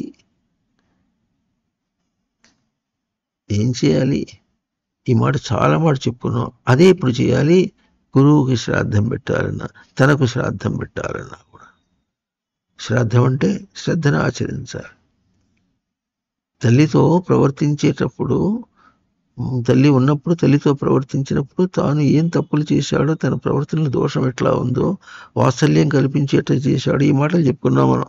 అంటే వాత్సల్యం కల్పించాడంటే అర్థమైనప్పటికీ తన ఉనికిని దర్శనం చేయలేదన్నమాట. తను దర్శనం చేసిన వాడైతే వాత్సల్యం కల్పించకూడదు. తను తెలియని ప్రాణులు ఎట్లా చేశాడు. తర్వాత ఇప్పుడు మనం దర్శనం చేసి ఆ తప్పుని గుర్తించాడు. అప్పుడు ఆ తల్లితో సంభాషిస్తాడు, ఆ తండ్రితో సంభాషిస్తాడు. తండ్రి అభౌతిక స్వరూపం. తన అభౌతిక ప్రవర్తనలో ఎటువంటి దోషం అయిందో ఈరోజు తను గుర్తించాడంటే తండ్రికి తల్లికి శ్రాద్ధం పెట్టాడనమాట. అంటే రియలైజేషన్. ఇది కూడా రియలైజేషన్. లౌకికంగా తీరినప్పుడు కేవలం లౌకికమై, పసితనంలో లౌకికంగా, తర్వాత మళ్ళీ వయసు అయిన తర్వాత, ఆ తర్వాత వాళ్ళు ముసలాళ్ళు అయినప్పుడు వాడు చేసేటప్పుడు ఎప్పుడైనా సరే ఒక స్కానింగ్ చేసి అప్పుడు నువ్వు ఎటువంటి దర్శనం చేశావో ఆ దర్శనాన్ని నువ్వు ఇప్పుడు ఎప్పుడైతే చూసుకుని పరివర్తనగా ఇట్లా చేసి ఉండవలసిన వాడిని నేను ఇట్లా చేశా, ఇట్లా ఆచరించా అంటే అని లౌకికంగా అనుకుంటున్నావు. అక్కడ లౌకికంగానే కాదు, అదొక రంగం. అమ్మతో ఒక విషయంలో ప్రవర్తించేటప్పుడు ఒక లౌకిక దృష్టితో ప్రవర్తించాడు. లౌకిక దృష్టితో ప్రవర్తించి ఇట్లా అన్నాడు. అట్లా కాకుండా ప్రవర్తించాలంటే అర్థమైనప్పటికీ తన ఉనికిని కాపాడుకోవాలి, తనను కాపాడుకోవాలి. తన ఉనికి ఒక జీవుడు, తల్లి ఉనికి ఒక జీవస్వరూపం. ఆ జీవస్వరూపాన్ని నేను అందించలేకపోయినాను. జీవుడుగా తాను ఉండేవాడు.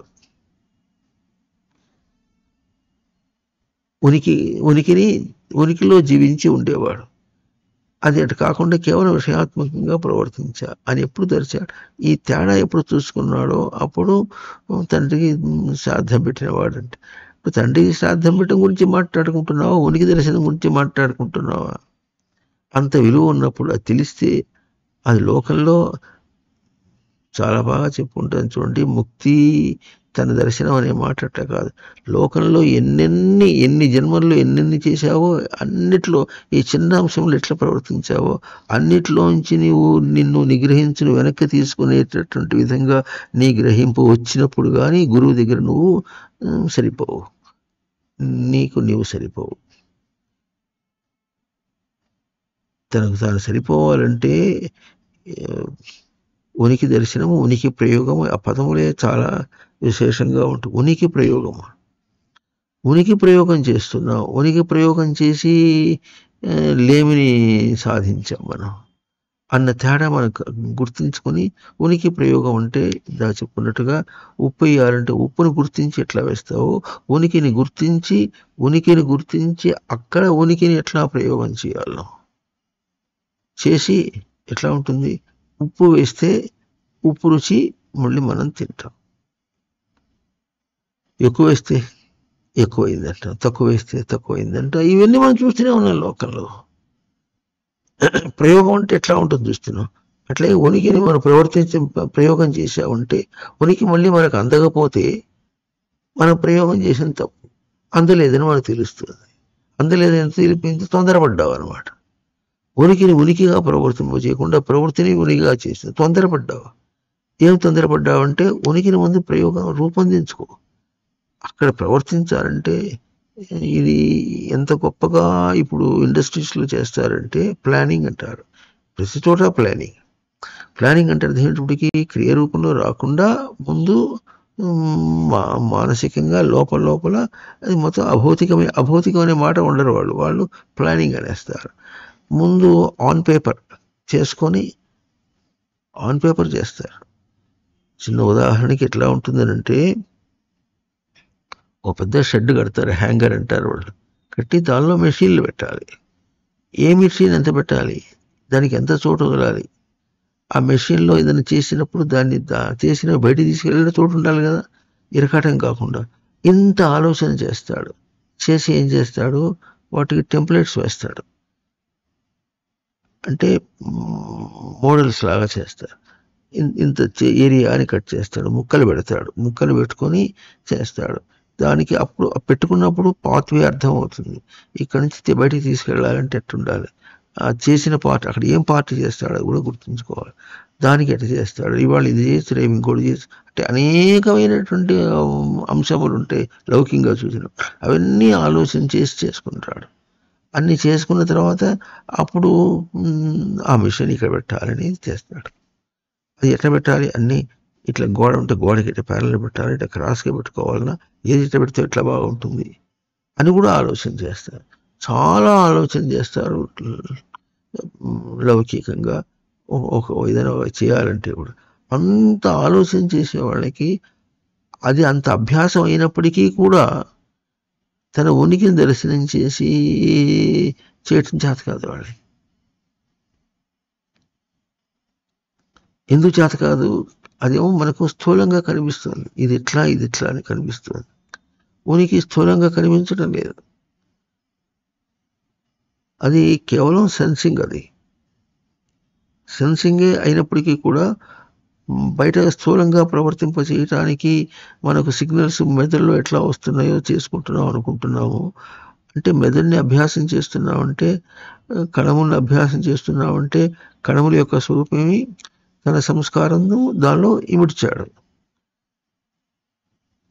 అంటే ఇప్పుడు ఏం చేయాలి, మళ్ళీ జన్మలో రావాలంటే సంస్కారం చేసుకుని ఆ సంస్కారాన్ని మళ్ళీ కణములు ఇంపు చేస్తే అప్పుడు మెదడులో నుంచి తనకు ఎటువంటి రావాలో వస్తుంది.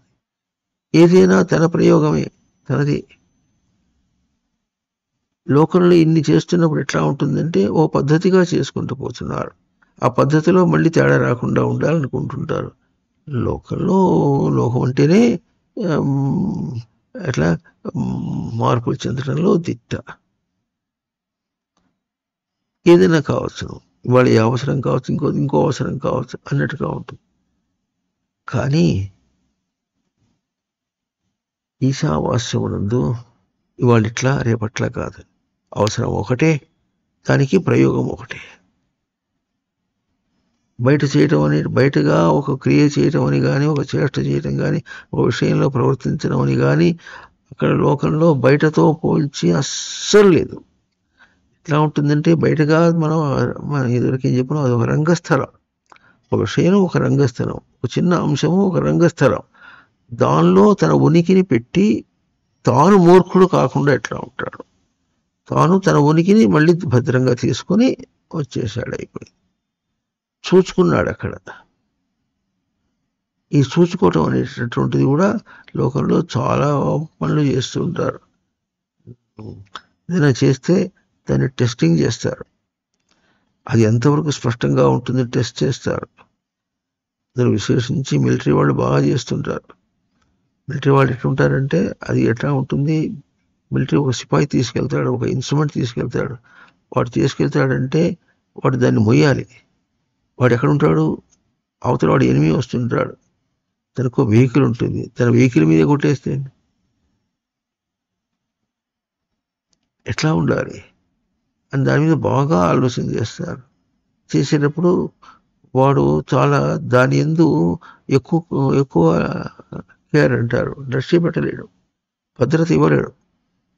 వాడు ఎట పరిగెత్తున్నాడో దానికి వసతిగా ఉండాలి తను చేసేది అని ఇంత ఆలోచన చేసి దానికి అట్లా ఉంటుందా లేదా, వాడు గమ్ముక్కని తీసి అవతల పారేస్తాడు కూడా.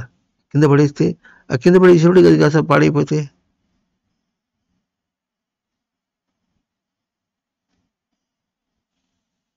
అవతల వాడి మీద దృష్టి పెట్టుకొని వీడు గమ్ముక్కని కింద కూడా పడేస్తాడు, ఎత్తి కింద పడేస్తాడు కూడా.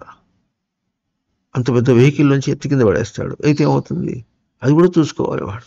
అది ఎట్లా ఉంటుంది, ఇన్ని ఆలోచనలు చేసినప్పుడు కూడా తన ఉనికిని రూపొందించుకోవటం అనేటువంటి ఆలోచన అందదు. అవి వేరు, ఇవి వేరు. అది ఒక ఎక్సర్సైజ్, బుద్ధికి సేద్యం కావచ్చు, బుద్ధికి సేద్యం కావచ్చు. కానీ బుద్ధికి సేద్యం ఏమవుతుంది, విషయాలను రక్షించుకునేటట్టుగా ఉంది.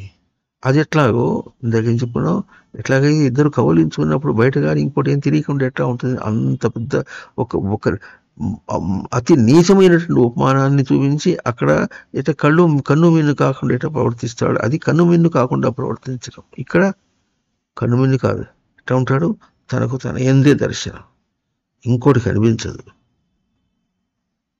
కనిపించకుండా ఉన్నటువంటి తన స్వరూపాన్ని దర్శనం చేసి అక్కడ పెట్టినప్పుడు అక్కడ వేరే విధంగా జరగటానికి వీల్లేదు. ఉనికికి వేరే ప్రయోగం ఎట్లా లేదో, అది ప్రయోగం చేస్తే అక్కడ వేరే విధంగానే ప్రయోగం కాదు. మళ్ళీ దాన్ని అది విషయంగా చూసుకుని ఇది ఇట్లా అయిపోయింది, ఇది ఇట్లా అయిపోయింది అని గురువుకి ఎసరబెడితే, శాస్త్రానికి ఎసరబెడితే, శాస్త్రాన్ని ఖండించేవాడు చాలా మంది ఉన్నారు. గురువుని కాదని ఇంకొక కల్టు మొదలు పెడతాడు ఒకడు. పోదు, ఆ పురితో పుట్టింది పోదు, దాంతోనే సాధన చేస్తాడు. ఇది చాలా అపాయకరమైనటువంటిది. శాస్త్రాలు మార్చలేవు, ప్రవచనాలు మార్చలేవు, బోధలు మార్చలేవు. ఇది కదా 3వ అధ్యాయంలో స్వామి చెప్పింది, నిగ్రహ కిం కరిష్యతి ఇంద్రియస్య అర్థే రాగద్వేషో వ్యవస్థితో తయోర్నవశమాగచ్చేత్. ఇంద్రియ శబ్దం ఎంత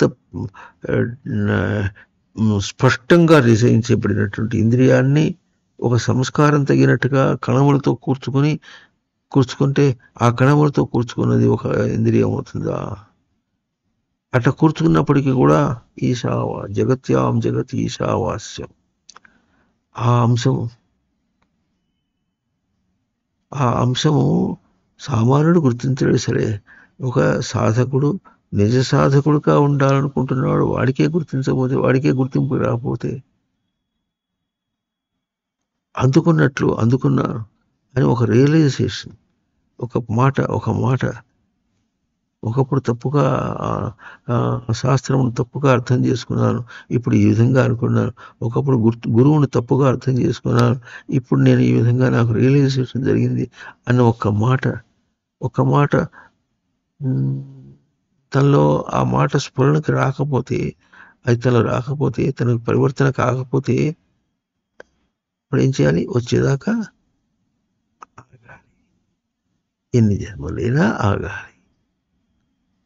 ఈశావాస్యం నియామకం. ఎందుకంటే అదంతే అట్లాగే జరగాలి. Ideology should be formed by ideals. అట్లాగే ప్రవర్తించాలి, అట్లాగే దాన్ని దర్శనం చేయాలి, అట్లాగే తీసుకోవాలి. అంతే. దానిలో కొంత తగ్గించి ఎట్లా సందర్భంగా అట్లయింది, ఇది ఇట్లయింది, అట్లా అయినప్పుడు తనలో కలుగుతున్నటువంటి పరివర్తనలో ఏమవుతుంది? తనకు ఒక పరివర్తన కలుగుతుంది. ఎదగటానికి అవకాశం కలుగు. ఎదగాలి. ఇదిగా మనం చెప్పుకుంది సాధన సిద్ధిని, స్వతసిద్ధికి అందుకోవాలంటే కష్టమేం కాదు. తన సెన్స్ ప్రయోగంలో విషయ దృష్టి ఇంకా ఎట్లా ఉంటుందో చూసుకొని విషయాన్ని తరుగుతాడు. Right, all right. విషయం ఎట తరుగుతాడు? ఏ దృష్టితో తరుగుతాడు? విషయ దృష్టితో కాదు. విషయాన్ని విషయ దృష్టితో తరవద్దు, ఉనికి దృష్టితో ఆకర్షించాలి, లాక్కోవాలి. ఇటువంటివి మళ్ళీ చెప్పుకుంటున్నాం. బయట ప్రవర్తించేటప్పుడు ఒక్కొక్క విషయంలో ఆ ఉనికి ప్రయోగం అనేటటువంటిది ఎట్లా ఉంటుంది? వేరే విధంగా ఉంటుంది. దాన్ని చెప్పినట్టుగా పిల్లవాడు అన్నం తినేటప్పుడు ఇట్లా చిందరవందరగా వేసుకున్నాడు. అయితే ఏమైంది? దాన్ని ఇదివరకు చెప్పుకునేవాళ్ళం, అన్నం తినేప్పుడు విస్తరి ఎట్లా ఉంటుంది? ఎడ్డ అంటే ఎగుడు దిగుడుగా ఉంటుంది. వాడిని అడిగితే ఏమంటాడు? పరేస్తే చీమలు తింటాయి అంటాడు. చీమలు తింటాయి కాదు, చీమలు తినటానికి ఏం చేశారు? ఇంత తీసివేయి ముందు. దీన్ని ఏమంటారు? యజ్ఞశేషం అంటారు. యజ్ఞశేషంగా తీసిపెట్టు. నువ్వు మాత్రం ఎట్టు ఉండాలి? శుభ్రంగా ఉండాలి. ఈ శుభ్రంగా తినటం అనేది ఎక్కడ ఉంటుంది? ఉనికిని శుభ్రంగా దర్శనం చేయటం. అది ఉనికి దర్శనం. అది అన్నం తినటం కాదు. ఎక్కడ లేదు ఉనికి దర్శనం అనేది.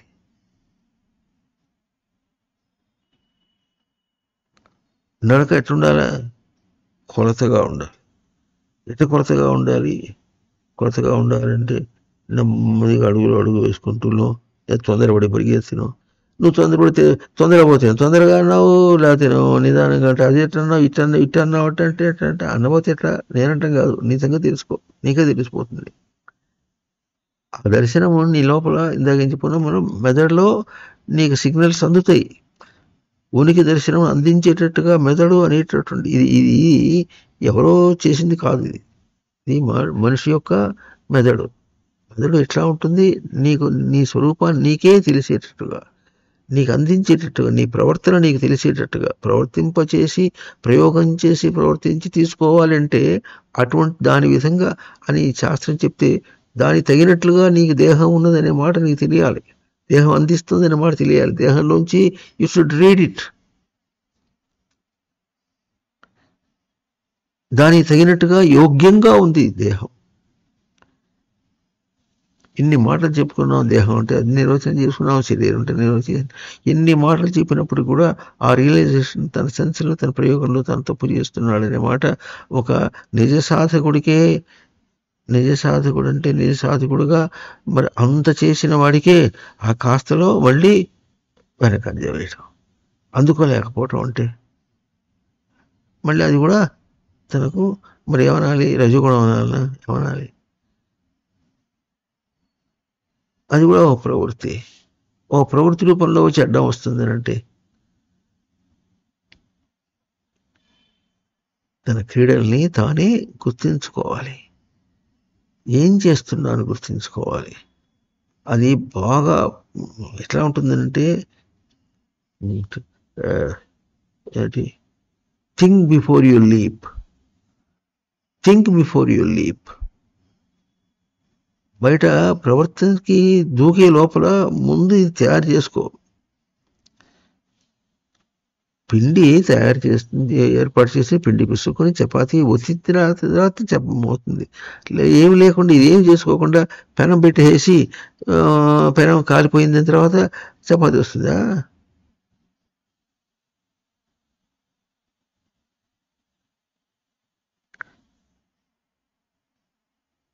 ఇవన్నీ ఏం చేస్తాయంటే మనుషులకి, బలహీన వాడికి, అందుకోలేని వాడు ఏం చేస్తాడు, వాడు వక్రంగా కూడా వెళ్ళిపోతాడు. కాదు, జాగ్రత్త. జాగ్రత్త అనేది పెద్ద తపస్సు. జాగ్రత్త అది సంస్కృతం. జాగ్రత్త అంటే బీ కేర్ఫుల్. అది చేసావా చూడు, ఆగు, చూడు, చేసావా చూడు, చేసావా చూడు, ఏమని ఆలోచించావు. ఆ ఆలోచన కూడా తొందర ఆలోచన అంటే స్మృతో లోచతే, స్మృతిలో చూడు. స్మృతిలో ఏముంది? సచ్చిదానందం ఉంది.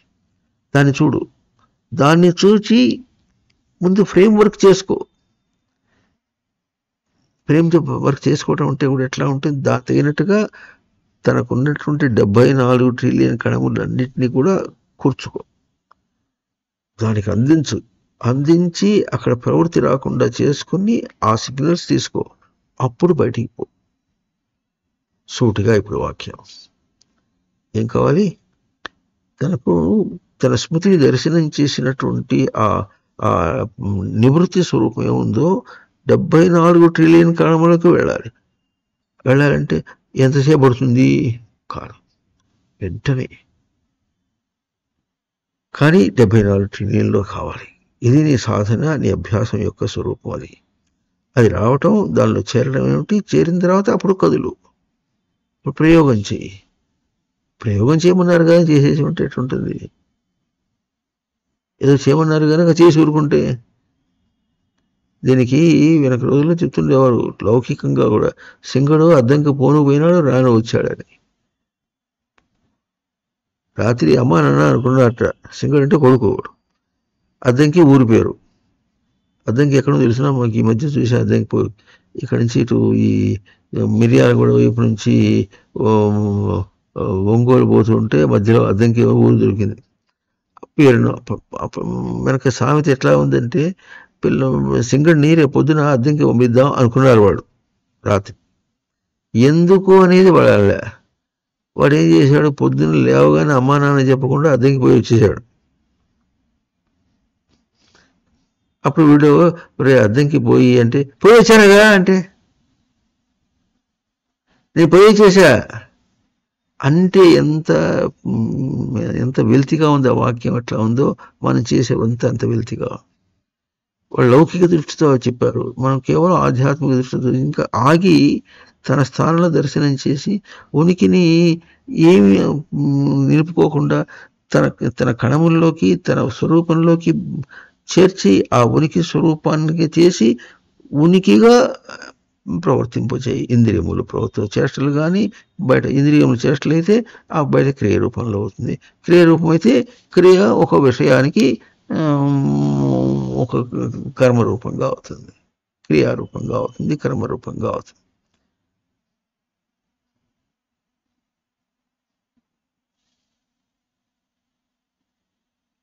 ఉనికిని ఫ్రేమ్ వర్క్ రూపొందింప చేసుకోవటం అనేటటువంటిది చాలా గొప్ప విశేషం. అది ఎట్లా ఉంటుంది తనకు ఒకసారిగా కన్వలసి అంటారు. రోగం వచ్చిన వాడికి రోగం కుదురుకుంటే తన స్వరూపంలో తన ఆరోగ్యాన్ని ఎట్లా దర్శనం చేస్తాడు అట్లా దర్శనం చేయాలి. తెలుస్తుందా? బాగా అలసిపోయిన వాడు నిద్రపోయినాడు లేచాడు. నిద్రపోయి లేచిన తర్వాత అలసట తీరింది అనేది ఎట్లా దర్శనం చేశాడో తన ఉనికి యొక్క కుదురుని అట్లా దర్శనం చేయాలి. అన్నం తిన్న తర్వాత ఆకలేసింది, అన్నం తిన్న తర్వాత ఆకలి తీరింది, ఇప్పుడు నేను స్వస్థుడనైనాను. ఈ మాట స్వస్థుడనైనాను అనే మాట మనకు ఏకాదశి అధ్యాయంలో అర్జునుడు అంటాడు, ఇదానీమస్మి సంవృత్త సచేత ప్రకృతి గత అంటే ఇది సరిపోదు అర్జున అన్నాడు. పిచ్చోడిలాగా విశ్వరూపం అడిగావు, అది చూపించినావు, బెదిరిపోయినావు, ఇప్పుడు కుదురుకున్నానంటే సరిపోతుందా?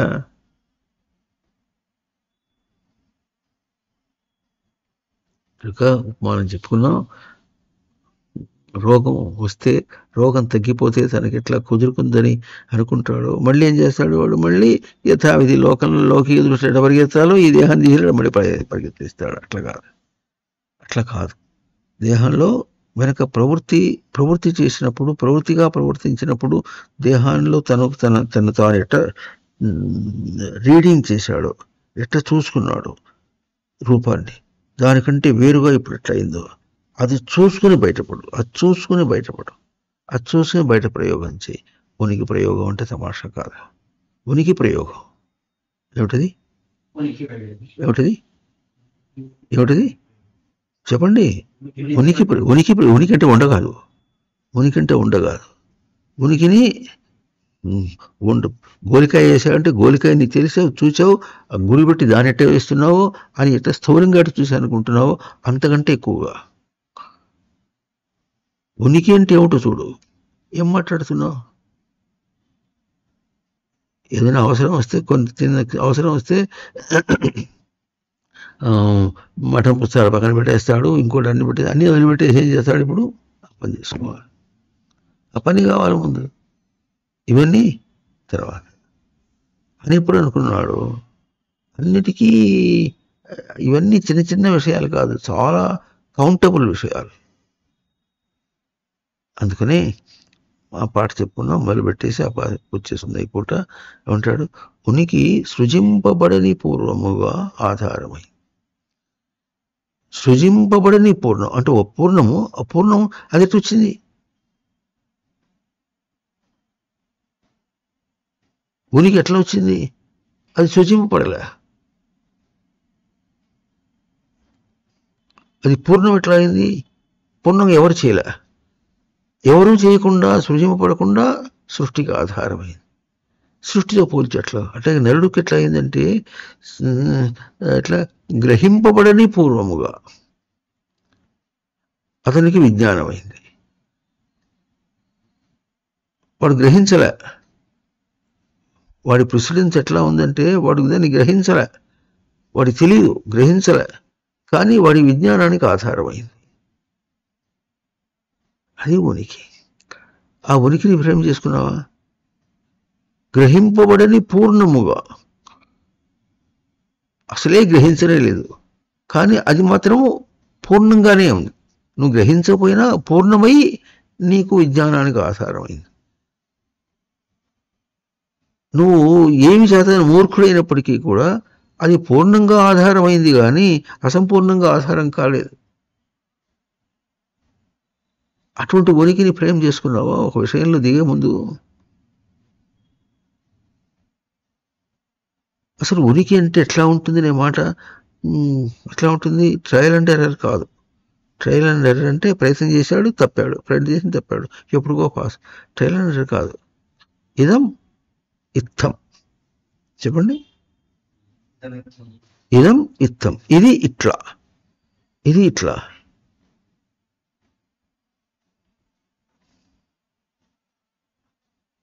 ఆకలి వేసినప్పుడు తినాలని కాదు. రోగంలో ఉన్నప్పుడు కూడా సరిపోయినంటే అది ఓర్పుతో లోకానికి వెళ్ళావు. కానీ ఓర్పుతో నువ్వు ప్రవర్తించడం చాలా బాగుంది. కానీ రోగం పోయినటువంటి తన స్థితి తనకి ఎట్లా స్పష్టంగా దర్శన రూపంలో ఎట్లా కుదురుకున్నట్లుగా ఎట్లా తెలుస్తుందో అట్లా ఒకప్పుడు ప్రవృత్తికి ఇప్పుడు ఆ ప్రవృత్తి పోవటం అనేటటువంటి దర్శనం పోయి తనకు తెలుస్తుంది. పోలిక అది ప్రవృత్తిని ఏ చెదరిపోయినటువంటి మెదడులో చూసావో చెదరిపోయినటువంటి మెదడుగా చూసి ఇప్పుడు తన ప్రవృత్తిని తనకు పోయింది అని దర్శనం చేయటం. అది ఎప్పుడుంటుందంటే ఒకప్పుడు తాను బయట ప్రవర్తనలో తప్పుగా ప్రవర్తించినప్పుడు తన ఉనికి ప్రయోగం యొక్క దోషమును, ఉనికి యొక్క ప్రయోగం యొక్క దోషము అని గుర్తిస్తే అప్పుడు ఆ దోషాన్ని తీసేస్తాడు. ఎట్లాగో అది ఉనికి ప్రయోగం యొక్క దోషాన్ని గుర్తించినప్పుడు ఉనికిని గుర్తించడానికి ప్రయత్నం చేస్తాడు. అప్పుడు ఉనికిని ప్రేమ చేసుకుంటాడు. అట్లా కాకుండా చేసిన తప్పేం కాదు, విషయమేగా. ఏదైనా అంతే, ఎవరైనా అంతే అనుకుంటే.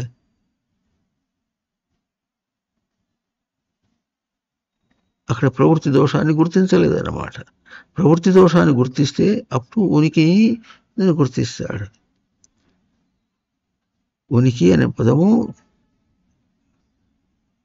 విషయాత్మకంగా అన్డిఫైనబుల్, విషయాత్మకంగా ఇట్లా అని చెప్పేది కాదు.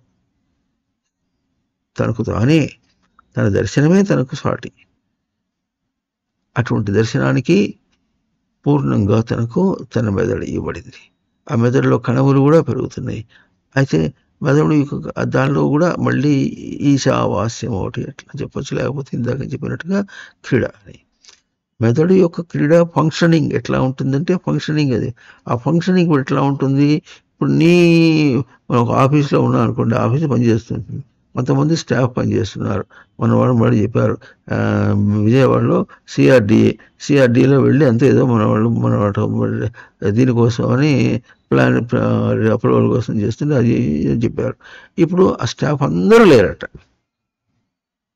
అట్లాగే ఒకప్పుడు మెదడు పోయిన జన్మలో కూడా మానుషుడి జన్మలో మెదడు పనిచేసింది. మెదడు అన్ని కణములతో పని, మెదడంతా కణములే. ఆ కణములు ఎట్లా ఉన్నాయి? నీ సంస్కారంతో ఎంతవరకు పెట్టుబడినో అట్లా ఉంటుంది. కానీ నీ సంస్కారంతో అట్లా ఉన్నప్పటికీ కూడా గ్రహింపబడని పూర్ణముగా నీకే ఆధారంగా ఆ మెదడు మాత్రం ఫంక్షన్ అవుతుంది. అది ఈశావాస్యం.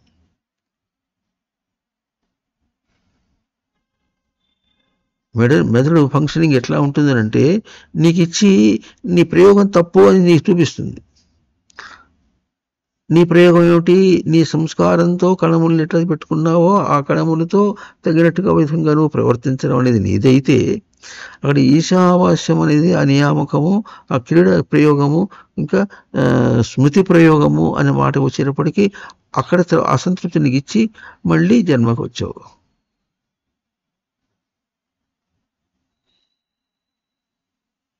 అది ఇచ్చింది, ఆ అసంతృప్తిని ఇచ్చింది. ఆ ప్రయోగము ఇప్పుడు ఎన్ని జన్మలు గడిచినాయో అన్ని జన్మల్లో జరిగింది. ఈ సావాస్యం అన్ని జన్మల్లో గడుస్తుంది, అన్ని జన్మల్లో గడిచింది, ఈ జన్మలో గడుస్తుంది. నువ్వు అందుకోకపోతే నీ వ్యత్యాసాన్ని చూపిస్తుంది. వ్యత్యాసాన్ని చూపిస్తే వ్యత్యాసాన్ని దర్శనం చేసి దీని నుంచి బయటపడటానికి ప్రయత్నం చేయాలి. అక్కడ ఉనికిని దర్శనం అవుతుంది. ఆ సెన్స్ మనం ఈ జన్మను అందుకోలేకపోతే ఈ జన్మ మనం శాస్త్రం దగ్గరికి వచ్చి చేయలేము, గురువు దగ్గరికి వచ్చి చేయలేము, ఇంకా దైవం దగ్గరికి వచ్చి చేయలేము. ఎందుకంటే దైవం అర్థం కాలే. దైవం అనే మాట మనకు మన ప్రవర్తనని మనం సరిదిద్దుకోవడం అనే మాట అర్థం కాలేదు కనుక శాస్త్రం మనకు అర్థం కాలేదు. శాస్త్రము దాన్ని చెప్తుంది, గురువు దాన్ని చెప్తున్నారు, దైవం అర్థం కాలేదు. ఇంకెక్కడో ఉన్నాడు అనుకుంటున్నాం మనం. అట్లాగే ఇంకేదో సాధనలో మనం తెలియకుండా వస్తుంది. చాలా మనం గుర్తించవలసిన విషయమే. మనం అట్లా చేయాలి అనుకోవటం లేదు, కానీ సాధనలు ఎట్లా ఉంటుంది, మనకు తెలియకుండా ఒక నిశ్చయం చేసేసి తప్పించుకున్నట్టుగా విషయంలో తప్పించుకుని విషయాన్ని రచించుకున్నట్టుగా చేయటం అనేటటువంటిది మనకు తెలియకుండా దుస్సని తప్పు చేసేస్తుంది. అది చేసేస్తే విషయంలో అది సాగిపోతుంది కనుక సాగిపోతుంది. అక్కడ ఆగిపోయి అది నేను తప్పు చేశా, అది జరిగింది తప్పయింది అనే మాట తను దర్శనం చేయనీదు. అదే దోషం.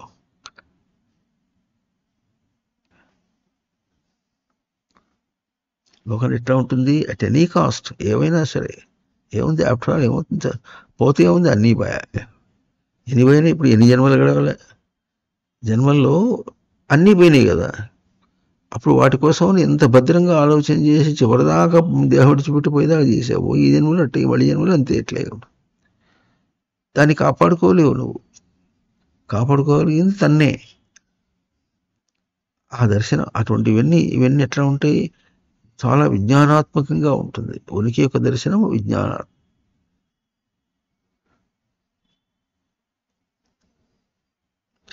ఈశావాస్యమిదగం సర్వం యత్కించ జగత్యాం జగత్